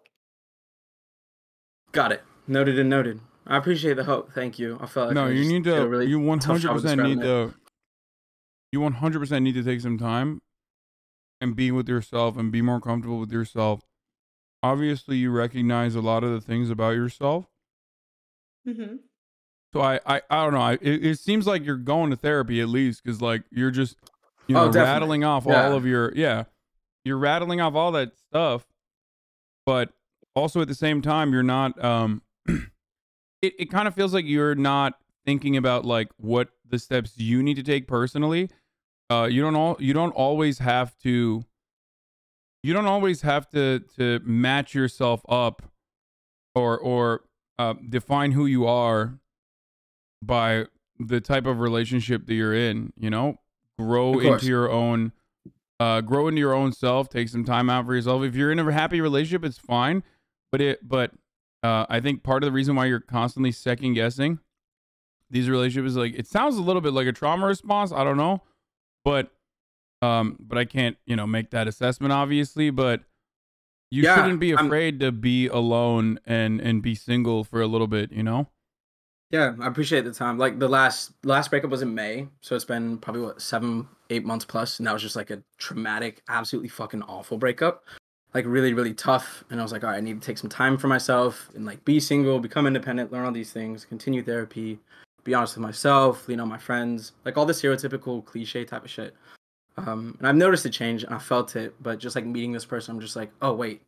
So I don't know. You catch yourself. Those are very good points. It's very, very, very good advice. I think a lot of people think that they're giving themselves enough time, but they're not looking at it in the perspective of their life. Because ideally, if they want like a committed relationship, they want one partner for many years, but they don't even give themselves a few years to figure out their own shit. Like figure out who they are and what they like as a person and grow and develop. Like, I'm assuming you all believe that like you truly can't love someone until you love yourself, or at least know yourself. I don't know if that's necessarily true, because I feel like you can love people while also not being 100% confident yet, but you're not going to have a healthy relationship where you can really empathize with the other person before you empathize with yourself and figure out because if you're just torturing yourself and then trying to cater to them, it's not really going to work that way, because you're going to have all these unresolved issues. Noted and noted. Thank you. All right. All right. I think that's about it. Thank you so much for your time. Happy Sunday. Thank you. Good luck. Take care. On, man. Best of luck to you. Thank you. Bye. I had to bring out the snaps for that one, Amaranth. Haven't pulled that out in a while. The snaps. I don't even do that. I don't know why. I'm doing, I'm code switching, as Hassan says, with the girls, All right. The next person is Cannoli. Hey, all right. Yeah, sorry. Cannoli, she, her. How you doing, huh? Hey, how you doing? How you doing? Hey, Cannoli, I knew one of the family members would be here. How you doing? Hey, I'm fucking doing well. I'm All doing right. well, Chooch. Hey, all right. Let's see what you got. What's your name? I'm Chloe. Chloe, where are you Nice from? to meet you all. Nice to meet you. I You're am from Oregon. Oh, me too. Yes. Hey, shout out. I Hey. heard, yeah, Portland. You're talking about it earlier this week. Eugene, close. Oh shit, 2 hours away from. Oh, fuck, I'm Yeah. doxing myself. Anyway, Oh, no one that's knows all right. where Portland. Okay, cool. All right, let's hear what you got, Chloe. Yeah, man. I'll hop into it. And just I want to preface, this is gonna be a little bit. I don't want to say long-winded. If you just let me get through, I will. I promise everything will make sense. It's No just worries. there's a lot of things I want you guys to consider as I, say my question. All right, let's hear it. But yeah. Let's hear it. Alrighty, I'll start from the beginning. So I actually just recently moved to Oregon. Mhm. I was originally living in Utah. I moved here about a year and a half ago. I Welcome. started, yeah, thank you. I started running a cafe with my family on the coast, and yeah, it's been a lot of fun. It's so much fun. Mm. But yeah, I was just kind of lonely after moving here and working for a good 6 months. I was like, damn, I'm really lonely, because I went from living around tens of thousands of people in white suburbia, Utah, and Oh, now moving to a small town with less than 10,000. Like, and Chloe, if I may, not only you, I don't even think white is enough of I don't think the word white thank isn't you, enough to describe how white Utah is. thank Like, you, I don't even think thank there's a you, God. color white, a shade Dog, of so white is Oregon that though. If exists. you Oh you my don't, God. Not even, no, not even close. Utah, okay, you if we're walk not off the talking about plane. like, Because if we're talking about the capitals where it's like the most blue, like Salt Lake City is definitely like it's got more minorities than the rest of Utah, but it's it's fucking white. And then if you go to It's Portland, it definitely is more yeah, it's diverse. definitely white, but I'm talking. You get off the plane in Salt Lake and you get hit with a gust of white. Like it's like Bro, like it's there's in a the air. storm. Yeah, it's like yeah. And I were expecting high winds and chances of gusts of white. All I'm saying is, depending on where you go in Oregon, it can be just as white as Utah. That's true. Absolutely. All right, but Yes. let's continue. So you moved to a small town. Yes. Oh, I should probably admit I am Italian, so I'm like, Hey, let's go. yeah. We were getting really. I'm like offended white, there. but I'm on the outskirts of whiteness. Sorry, I thought just you were wanted doing to put that Italian in. face, which was really concerning to me. Sorry. It's all right. No. No, good. Yeah. Anyway, so I was lonely, and I am 18, by the way. So yeah, when I was lonely, I was kind of in this desperate phase, and I downloaded this app called Yubo. I am not condoning the use of the app Yubo. Please never download it. It's literally kid Tinder. It's awful. But I've been, around. I know the ropes of like grooming and whatnot. So I was just like, fuck it. Like I know how to navigate. I'm gonna use this just out of an act of desperation. So Wait, there's a long story dating sh- app for kids? What the fuck? Oh, Hassan, it's so bad. It's so bad. What kind of libertarian bullshit is that? Dude, it was originally for like. Oh, sorry. Go ahead. I didn't know there was an app. I thought that's what Twitch chat was. Dating app. Jesus Christ. I feel like that's like literally just for the FBI to like hopefully catch some fucking, Oh, dude, I think it's just Pedophiles. run by the FBI. They might as well call it To Catch a Predator. The app. Yeah, it's a cesspool, but it is what it is. This ties in to my next thing. I'm not condoning it, but I eventually found my boyfriend on there. I saw like the name of my town, which is again like only 6,000 people. I saw the name of my town on his profile, and I was like, oh shit. So yeah, we ended up talking and then eventually meeting. I met him at my cafe just for safety. So like if he was a 90-year-old man, my dad could beat him up. So yeah. Yeah, so things went well, and we've now been dating for about 8 months. But yeah, it felt really cosmic, like our connection, just because of it followed suit with like this amazing move and getting our little cafe running, and just everything was kind of working out perfectly. It was really cool. But yeah, I quickly learned that he moved here as well recently, like about a year ago as well, from California. Why the fuck are And, people moving to this little ass town? So I know, random. Sorry. Go on. no, it's okay. It's amazing. Again, Kinda it's sucks. cosmic. Some people don't want to live in a shithole like Los Angeles, Hassan. Okay. Shut up, bitch. You're gonna fucking live here. Yeah, I will. I will. All roads lead to Los Angeles. It's true. Okay, go on. Sorry. Go on. Sorry. Oh no, you're okay. Yeah, so he moved because he came from a pretty awful situation. And it's really brave, and I really, really like respect him for it. His mom was just involved with harder drugs like methamphetamine, and it was getting really bad and starting to affect him. So he made the choice to pack up and leave and go move to where his dad and grandma had been living, which is here, for about 2 years. And yeah, so that's cool. But And yeah, how old is he? he's a year younger than me, but he's 18 this year. I'm 19 this year, so Okay. Yeah. All right. And go ahead. Continue with what you're saying. um Robbing the cradle I- over there. I'm A just year kidding. apart Go when on. you're that age feels like such a It's so as you get older, like the age gap, like it's interesting. It how that works. matters less when you're older. Yeah. Yeah, most I'm definitely. Well, joking. it does come Yeah. into play with this. I know. I never thought I would do a song, but I did it. I can't believe you were 1 years old when he was born. That's crazy. I'm just Don't expose me bringing right what the now. Twitch chat is probably going to say to you I'm not directly. looking at the chat. The mods told me they were mean. Hi, chat, but also I'm not looking at you. They're Don't overdo nice. it. They're nice. There's a. I'll watch There's the they're nice. replay when I'm emotionally ready. But yeah, sorry. I'm sorry. I don't want to take up time from other people, but You're okay. yeah, as like we got more comfortable, he kind of just like started exhibiting like some, I don't know, some narcissistic behaviors. And again, I absolutely understand where he's coming from, with a mom who herself is a narcissist, and he really had to, grow up fast and protect himself. So yeah, he just kind of had some self-serving behaviors that we kind of were combating with. Such as? Or maybe you don't want to Just share? Let's just I'll let you continue. Go ahead. if you understand, really what like narcissistic tendencies are, just like kind of being inconsiderate a little bit, and just it got exhausting to kind of like sit through and talk through these issues, and like I absolutely want to do that. I love taking care of people, um, especially like the ones closest to me. But yeah. Okay, I'm not gonna get emotional. I mean, he's 17, not. I mean, you're 18. You You can know what I really mean?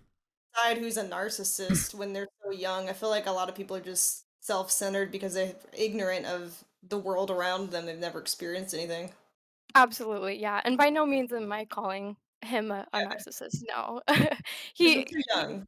I really have like I feel like I have a sense for reading people, and definitely when I met him, like he's just a good soul. And like with everything else that he's done in his life that like truly aligned with his desires, that like he is a good person. Like I don't know.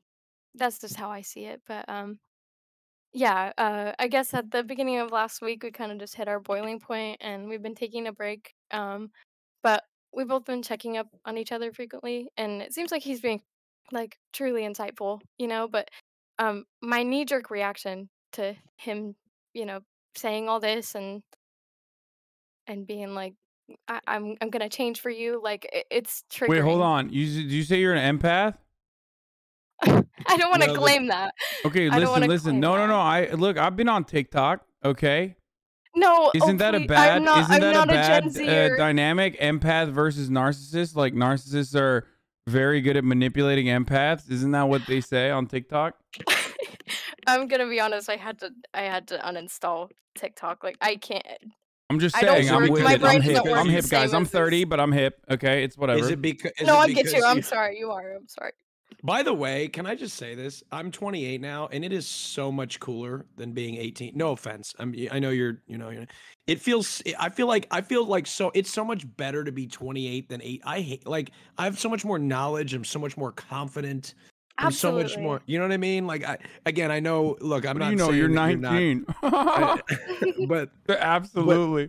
I'm just saying when you turn 28, maybe it Hey. won't be, but when you get to be my age, 28, I feel like you may. I don't know. You may enjoy. All right, old man. I Let her mean, finish your story. I mean, go ahead. absolutely. As in, like, I cannot wait for my 20s. Like, just feel something for me. Like, and I know there's such exponential knowledge like between the years, especially when you're younger. But like in your 20s, it like solidifies, and I'm excited for that. But Yeah. yes. Anyway, old You man got Austin. it.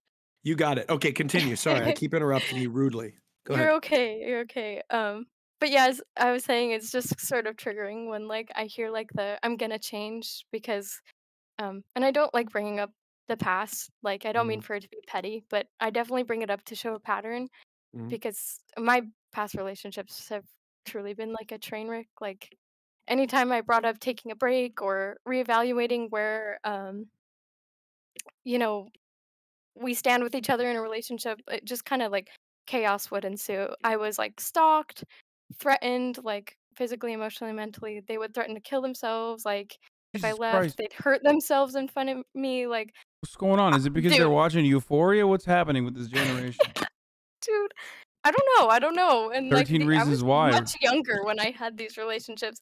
Again, it could just be they're very young, but like still, this is real trauma that I went through, and I didn't realize it was this big of a deal until now, where I have to deal with the situation again. And so, I Look, guess it But he's like not my doing any of that, question. right? This is previous relationships.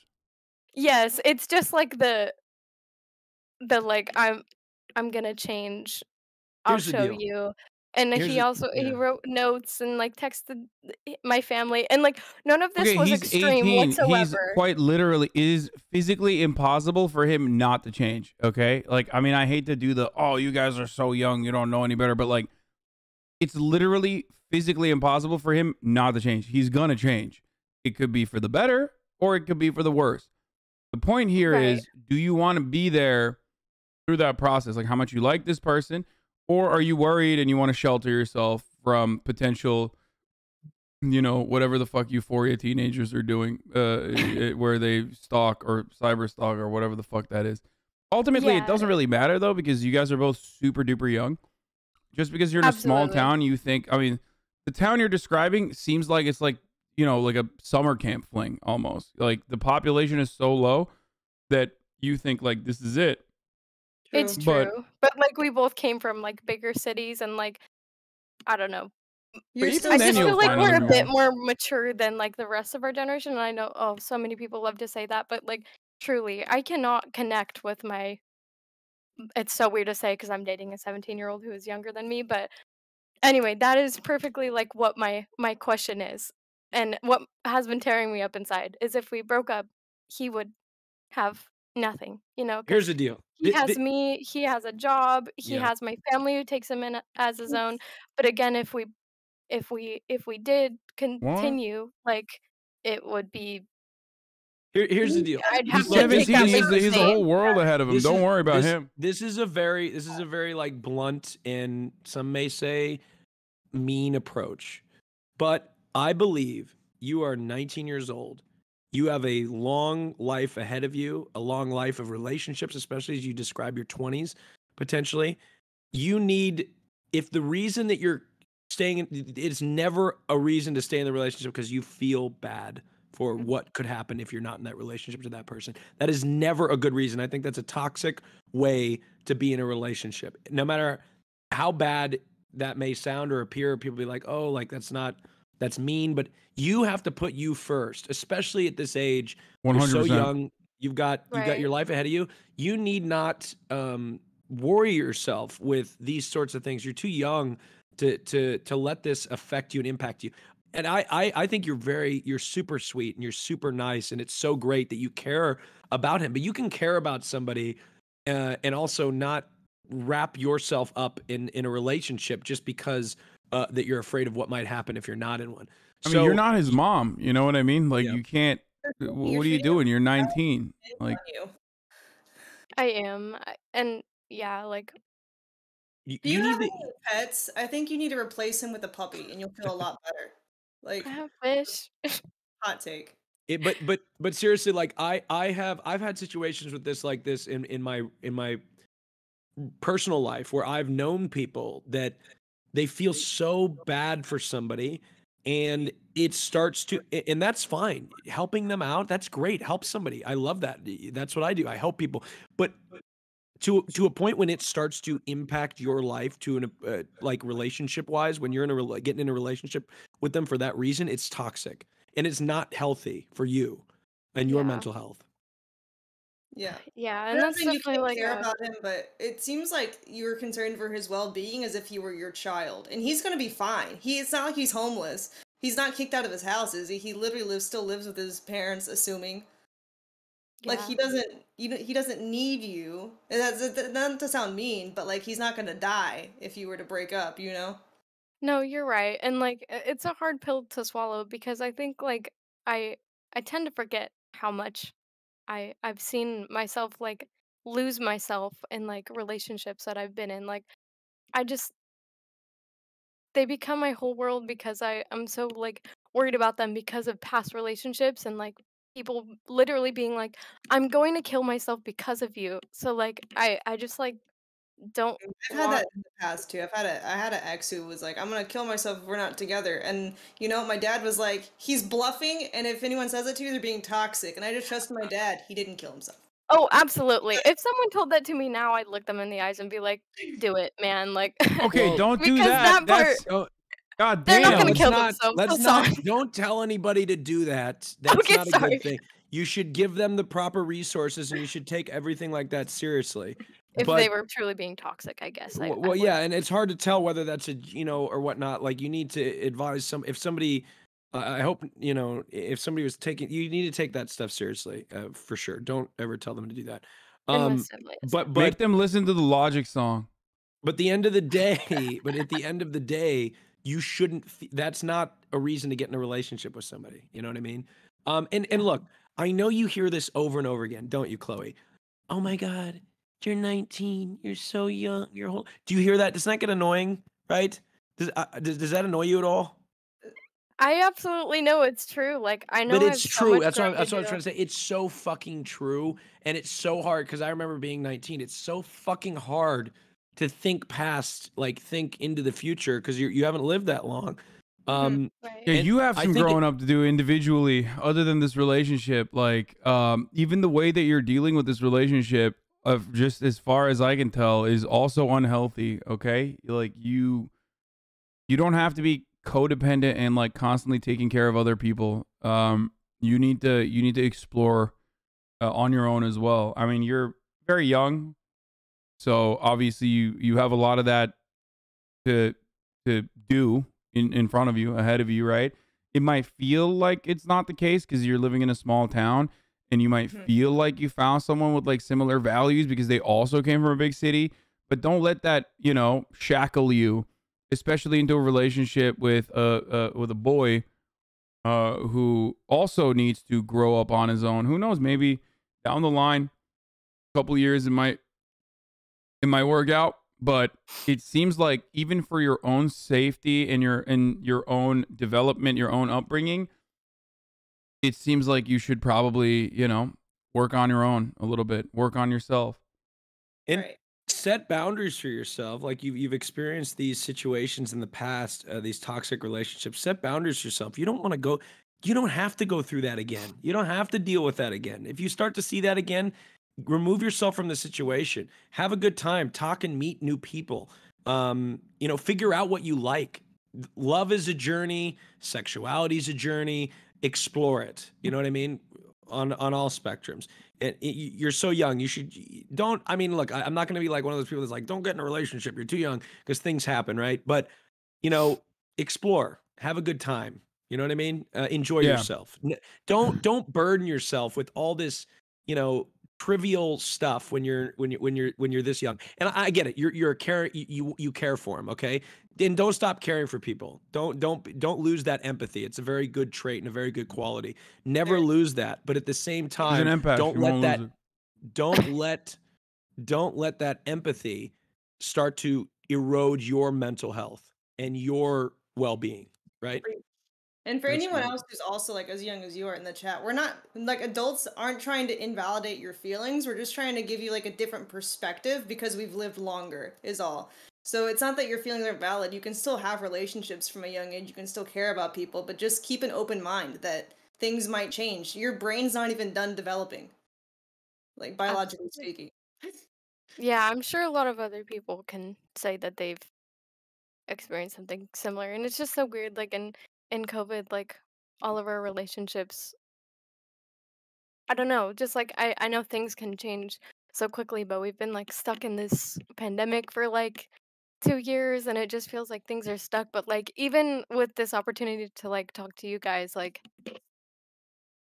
it's just so cool. Like I got so excited. I was like, I would have never guessed this would have happened like a month ago, and like things can change, and they do, and my brain changes every single day. Like I will never be the same person as I was yesterday, and yeah, I do And you have growing to grow do. and you learn and you become you learn from your mistakes, and you gain new perspective, and that's just the way it is. You know what I mean? And you're going to continue to do that throughout life. I mean, I think at every stage of life past, like when you starting when you're a teenager, I feel like you know everything, and then you continue to learn and realize, damn, I really don't know shit.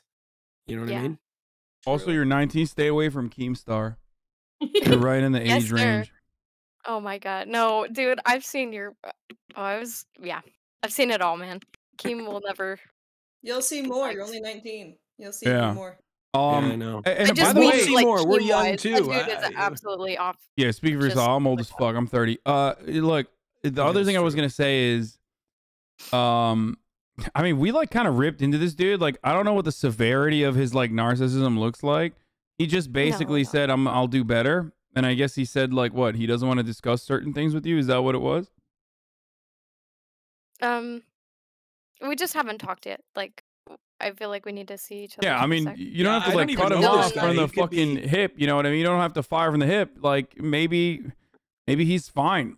You know, we Like I'm saying, don't lose that empathy, right? Yeah. But just don't let it when it Thanks, gets to the Austin. point where it starts to erode your mental health, then Yeah, stop. I most definitely catastrophize. Like when I worry, I just It is kind kind of of go down weird the that rabbit he's hole. like writing letters to Me your too. family though. Is that normal? Is that like some fucking like Well, Salt Lake it City wasn't shit or what's letters happening? per se. It wasn't letters. It's actually, Salt another Lake City. good thing. It was like some self introspection. He was just like, I think I have like some cognitive dissonance. I jump to conclusions about things you say or think or do, and like they The were just kind of fuck? like, it Is that sounds normal? weird. I Did don't you know love that or why. did you like go that's fucking weird? This is It more I'm kind of trying to freaked me out understand. because it wasn't to me. Like my brother had them in his backpack, and this all sounds just like insane. But I don't know. It's small town shit, I guess. I don't know what to say to that. Hey, small town shit. You ever thought about? I don't know. Never mind. What? Okay. I mean, Look, I think that's kind of weird, but I don't get it. Like, I feel like, what the fuck? Like, he's like writing No, letters to your yeah. family. Look, I think you're great and you're gonna figure it all out. But I hope we helped with our advice. Yeah, most definitely, man. You had me crying over here. Oh, It's really? good to hear. Yeah, like I We wasn't brought you to being quiet. tears? Yes. I do Oh that my a lot. I goodness. make a lot of people cry. Yeah. Okay. Yeah, Amaranth. No, Yeah, in a in good way. different. In a Well, good way. yeah. Well, I don't know. It depends. Yeah, I You definitely may- like have a lot of older friends. Like my friend who is 25, Sarah, told me to say hello to you. By the way, Hassan. Hi, Sarah. Oh, okay. Fuck Sarah. Austin, I swear to God, I knew you were gonna Jesus jump the fucking gun. Christ, Austin. You know it's my show, right? Thank you for coming on, Thanks. Cannoli. Thank I you. appreciate it. Yeah, thank you guys. You're wonderful. Have a great You night. got so used just- to it. I just Thank you. ruined Sarah's life because you didn't say hi to Sarah. Say hi to No, Sarah, I said Hassan. I did. I said hi, but you jumped the fucking gun before I could even say it. Wait, Hassan, I have a question. It's more so like Chad Vice question. What's up? What I'm an would you empath. do? What would you do to suggest running the top of the hour ad break? Oh my god. Okay. This is what happens when one of your moderators becomes a professional streamer with a fucking partner and everything. You know what I mean? Like a whole ass. Hassan- They change up. This is professional streamer behavior right here. You what do you do, Morgan? You fucking subscribe for $5 or for free with a Twitch Prime. That's what you do. Or guess what? You can subscribe free by connecting your Amazon Prime account to your boyfriend's mom's dad's account and connecting it to your Twitch Okay, you account. fucked that up and a little bit. subscribe- I know. I went off, but yeah. Okay, Subscribe for it's- $5 or with that tier 3, you know? All right, here's a woman ad break now. Thanks. So I do have to be going, Hassan. Okay, how many more do we have? Do we have 2 or 1? I have we to have go 2 as people. well. We have 2 people, but Well, I've actually got to go like now. I have to. I got nothing going on if you want Should we- us to figure out the last people. Okay, if you got to go right now, I also have to go. Like I'm super late to dinner with my family, and they're texting I'm me super right now. late to a dinner too with my family. What? Okay. Okay, Austin sounded fake. Mine is real. They're literally there, and they're texting me. No. And I gotta go. Dude, knowing Hassan, they've been at the table for 3 hours. Yes, they and he have. just They've forgot actually about it. been He's there late. for half an Like, hour they're at this wondering point. where he is, and he's not. Well, I just felt gonna bad show because up. we had like 500 people to sign up or Dude, whatever, no, and then it's fine. I felt terrible because I didn't want to, I people waited. So I'll just do one more. Are you sure? I have to run. So, Okay, you go. I'll do one No, more. Hassan, Thank it's you. fine. They can just come on next time. Like, Okay, we can it's do it fine. next time then. Wait, are we Yeah. doing this once a month? Is that what we're doing? I mean, we can. All right, Hassan, I'll just draft a contract and then we'll. Okay, bro. No, thank you for having me, Hassan. It was a real pleasure. Thank you, everybody, for having me. Thank you for coming on, Austin Show, Mr. Show. Thank That's you, right. Ethan Klein, and also who could forget? right. Obviously, the most important guest we've ever had, the Queen herself, Amaranth. That's right. Thanks for the moment. I was just lurking in chat. It was fun though. No, I it was liked great. Yeah, thanks for having me. Twitter.com/Austin on Twitter. That's where you can find me. Yeah, that's it. And obviously that's not all. Shouts out to Morgan for absolutely fucking crushing it, and every other regulator and moderator as well for putting this together. I wasn't even gonna do this. I wasn't even thinking about it, and then Morgan was like, "We got to do another chat voice like immediately." And I hope you guys Everybody's enjoyed been that. asking for it. Everyone loves it. You should do it regularly. Make it like a weekly thing. Nah, weekly thing. I think like it would fuck up Yeah. the authenticity of it. You know. Like maybe once a quarter, once a month. I mean, I do it like I do it like once every 4 or 5 months at this point. Bi-weekly. Chat once And- bi-weekly. Oh God, yeah. Also- I say once every month or once every 2 months.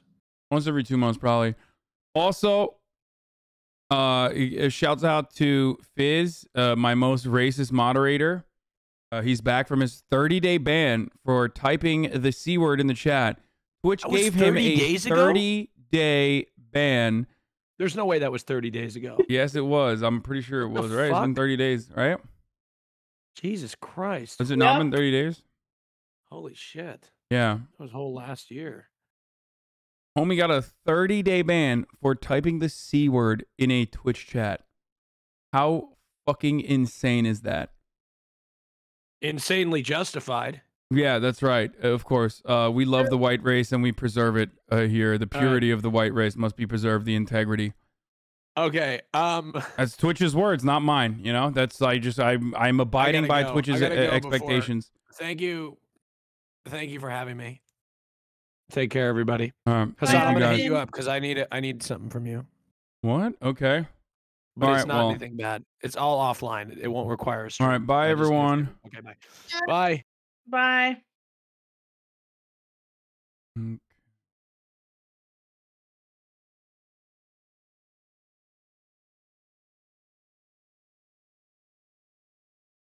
All right, hold on one second, guys. I'm gonna activate my camera. Boom. Okay, we're back. We're back. We're back. We're freaking back, baby. We're freaking back, baby. I hope you guys enjoyed that. By the way, that was a lot of fun. For me, I am incredibly late at this stage. So I have to run. My family is probably going to disown me, if we're being 100% honest, and they have every right to do so. Hope you learned a little bit today on this beautiful day. Let me see.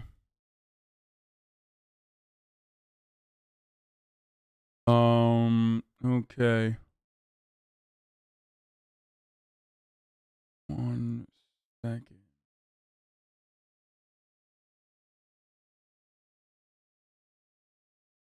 All right. Keem tweeted about you. Yeah, I know. I saw. He said I was too stupid, or something. And who cares? Fuck Keemstar. Anyway, okay. I'll be rating Morgan, and that is all for tonight, folks. Love you all. See you tomorrow. Wait, what the fuck? I almost rated someone totally random here. What the fuck? Is she not live? She is not coming up on my list.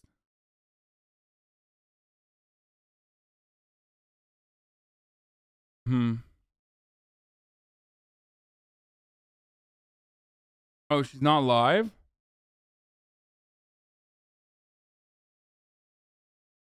Oh, she's not coming up on my list. Anyway, like I said, shouts out to the mod team, shouts out to the regs, shouts out to Fizz. Never banned again. NBA Youngboy never banned again. He's back. So watch out.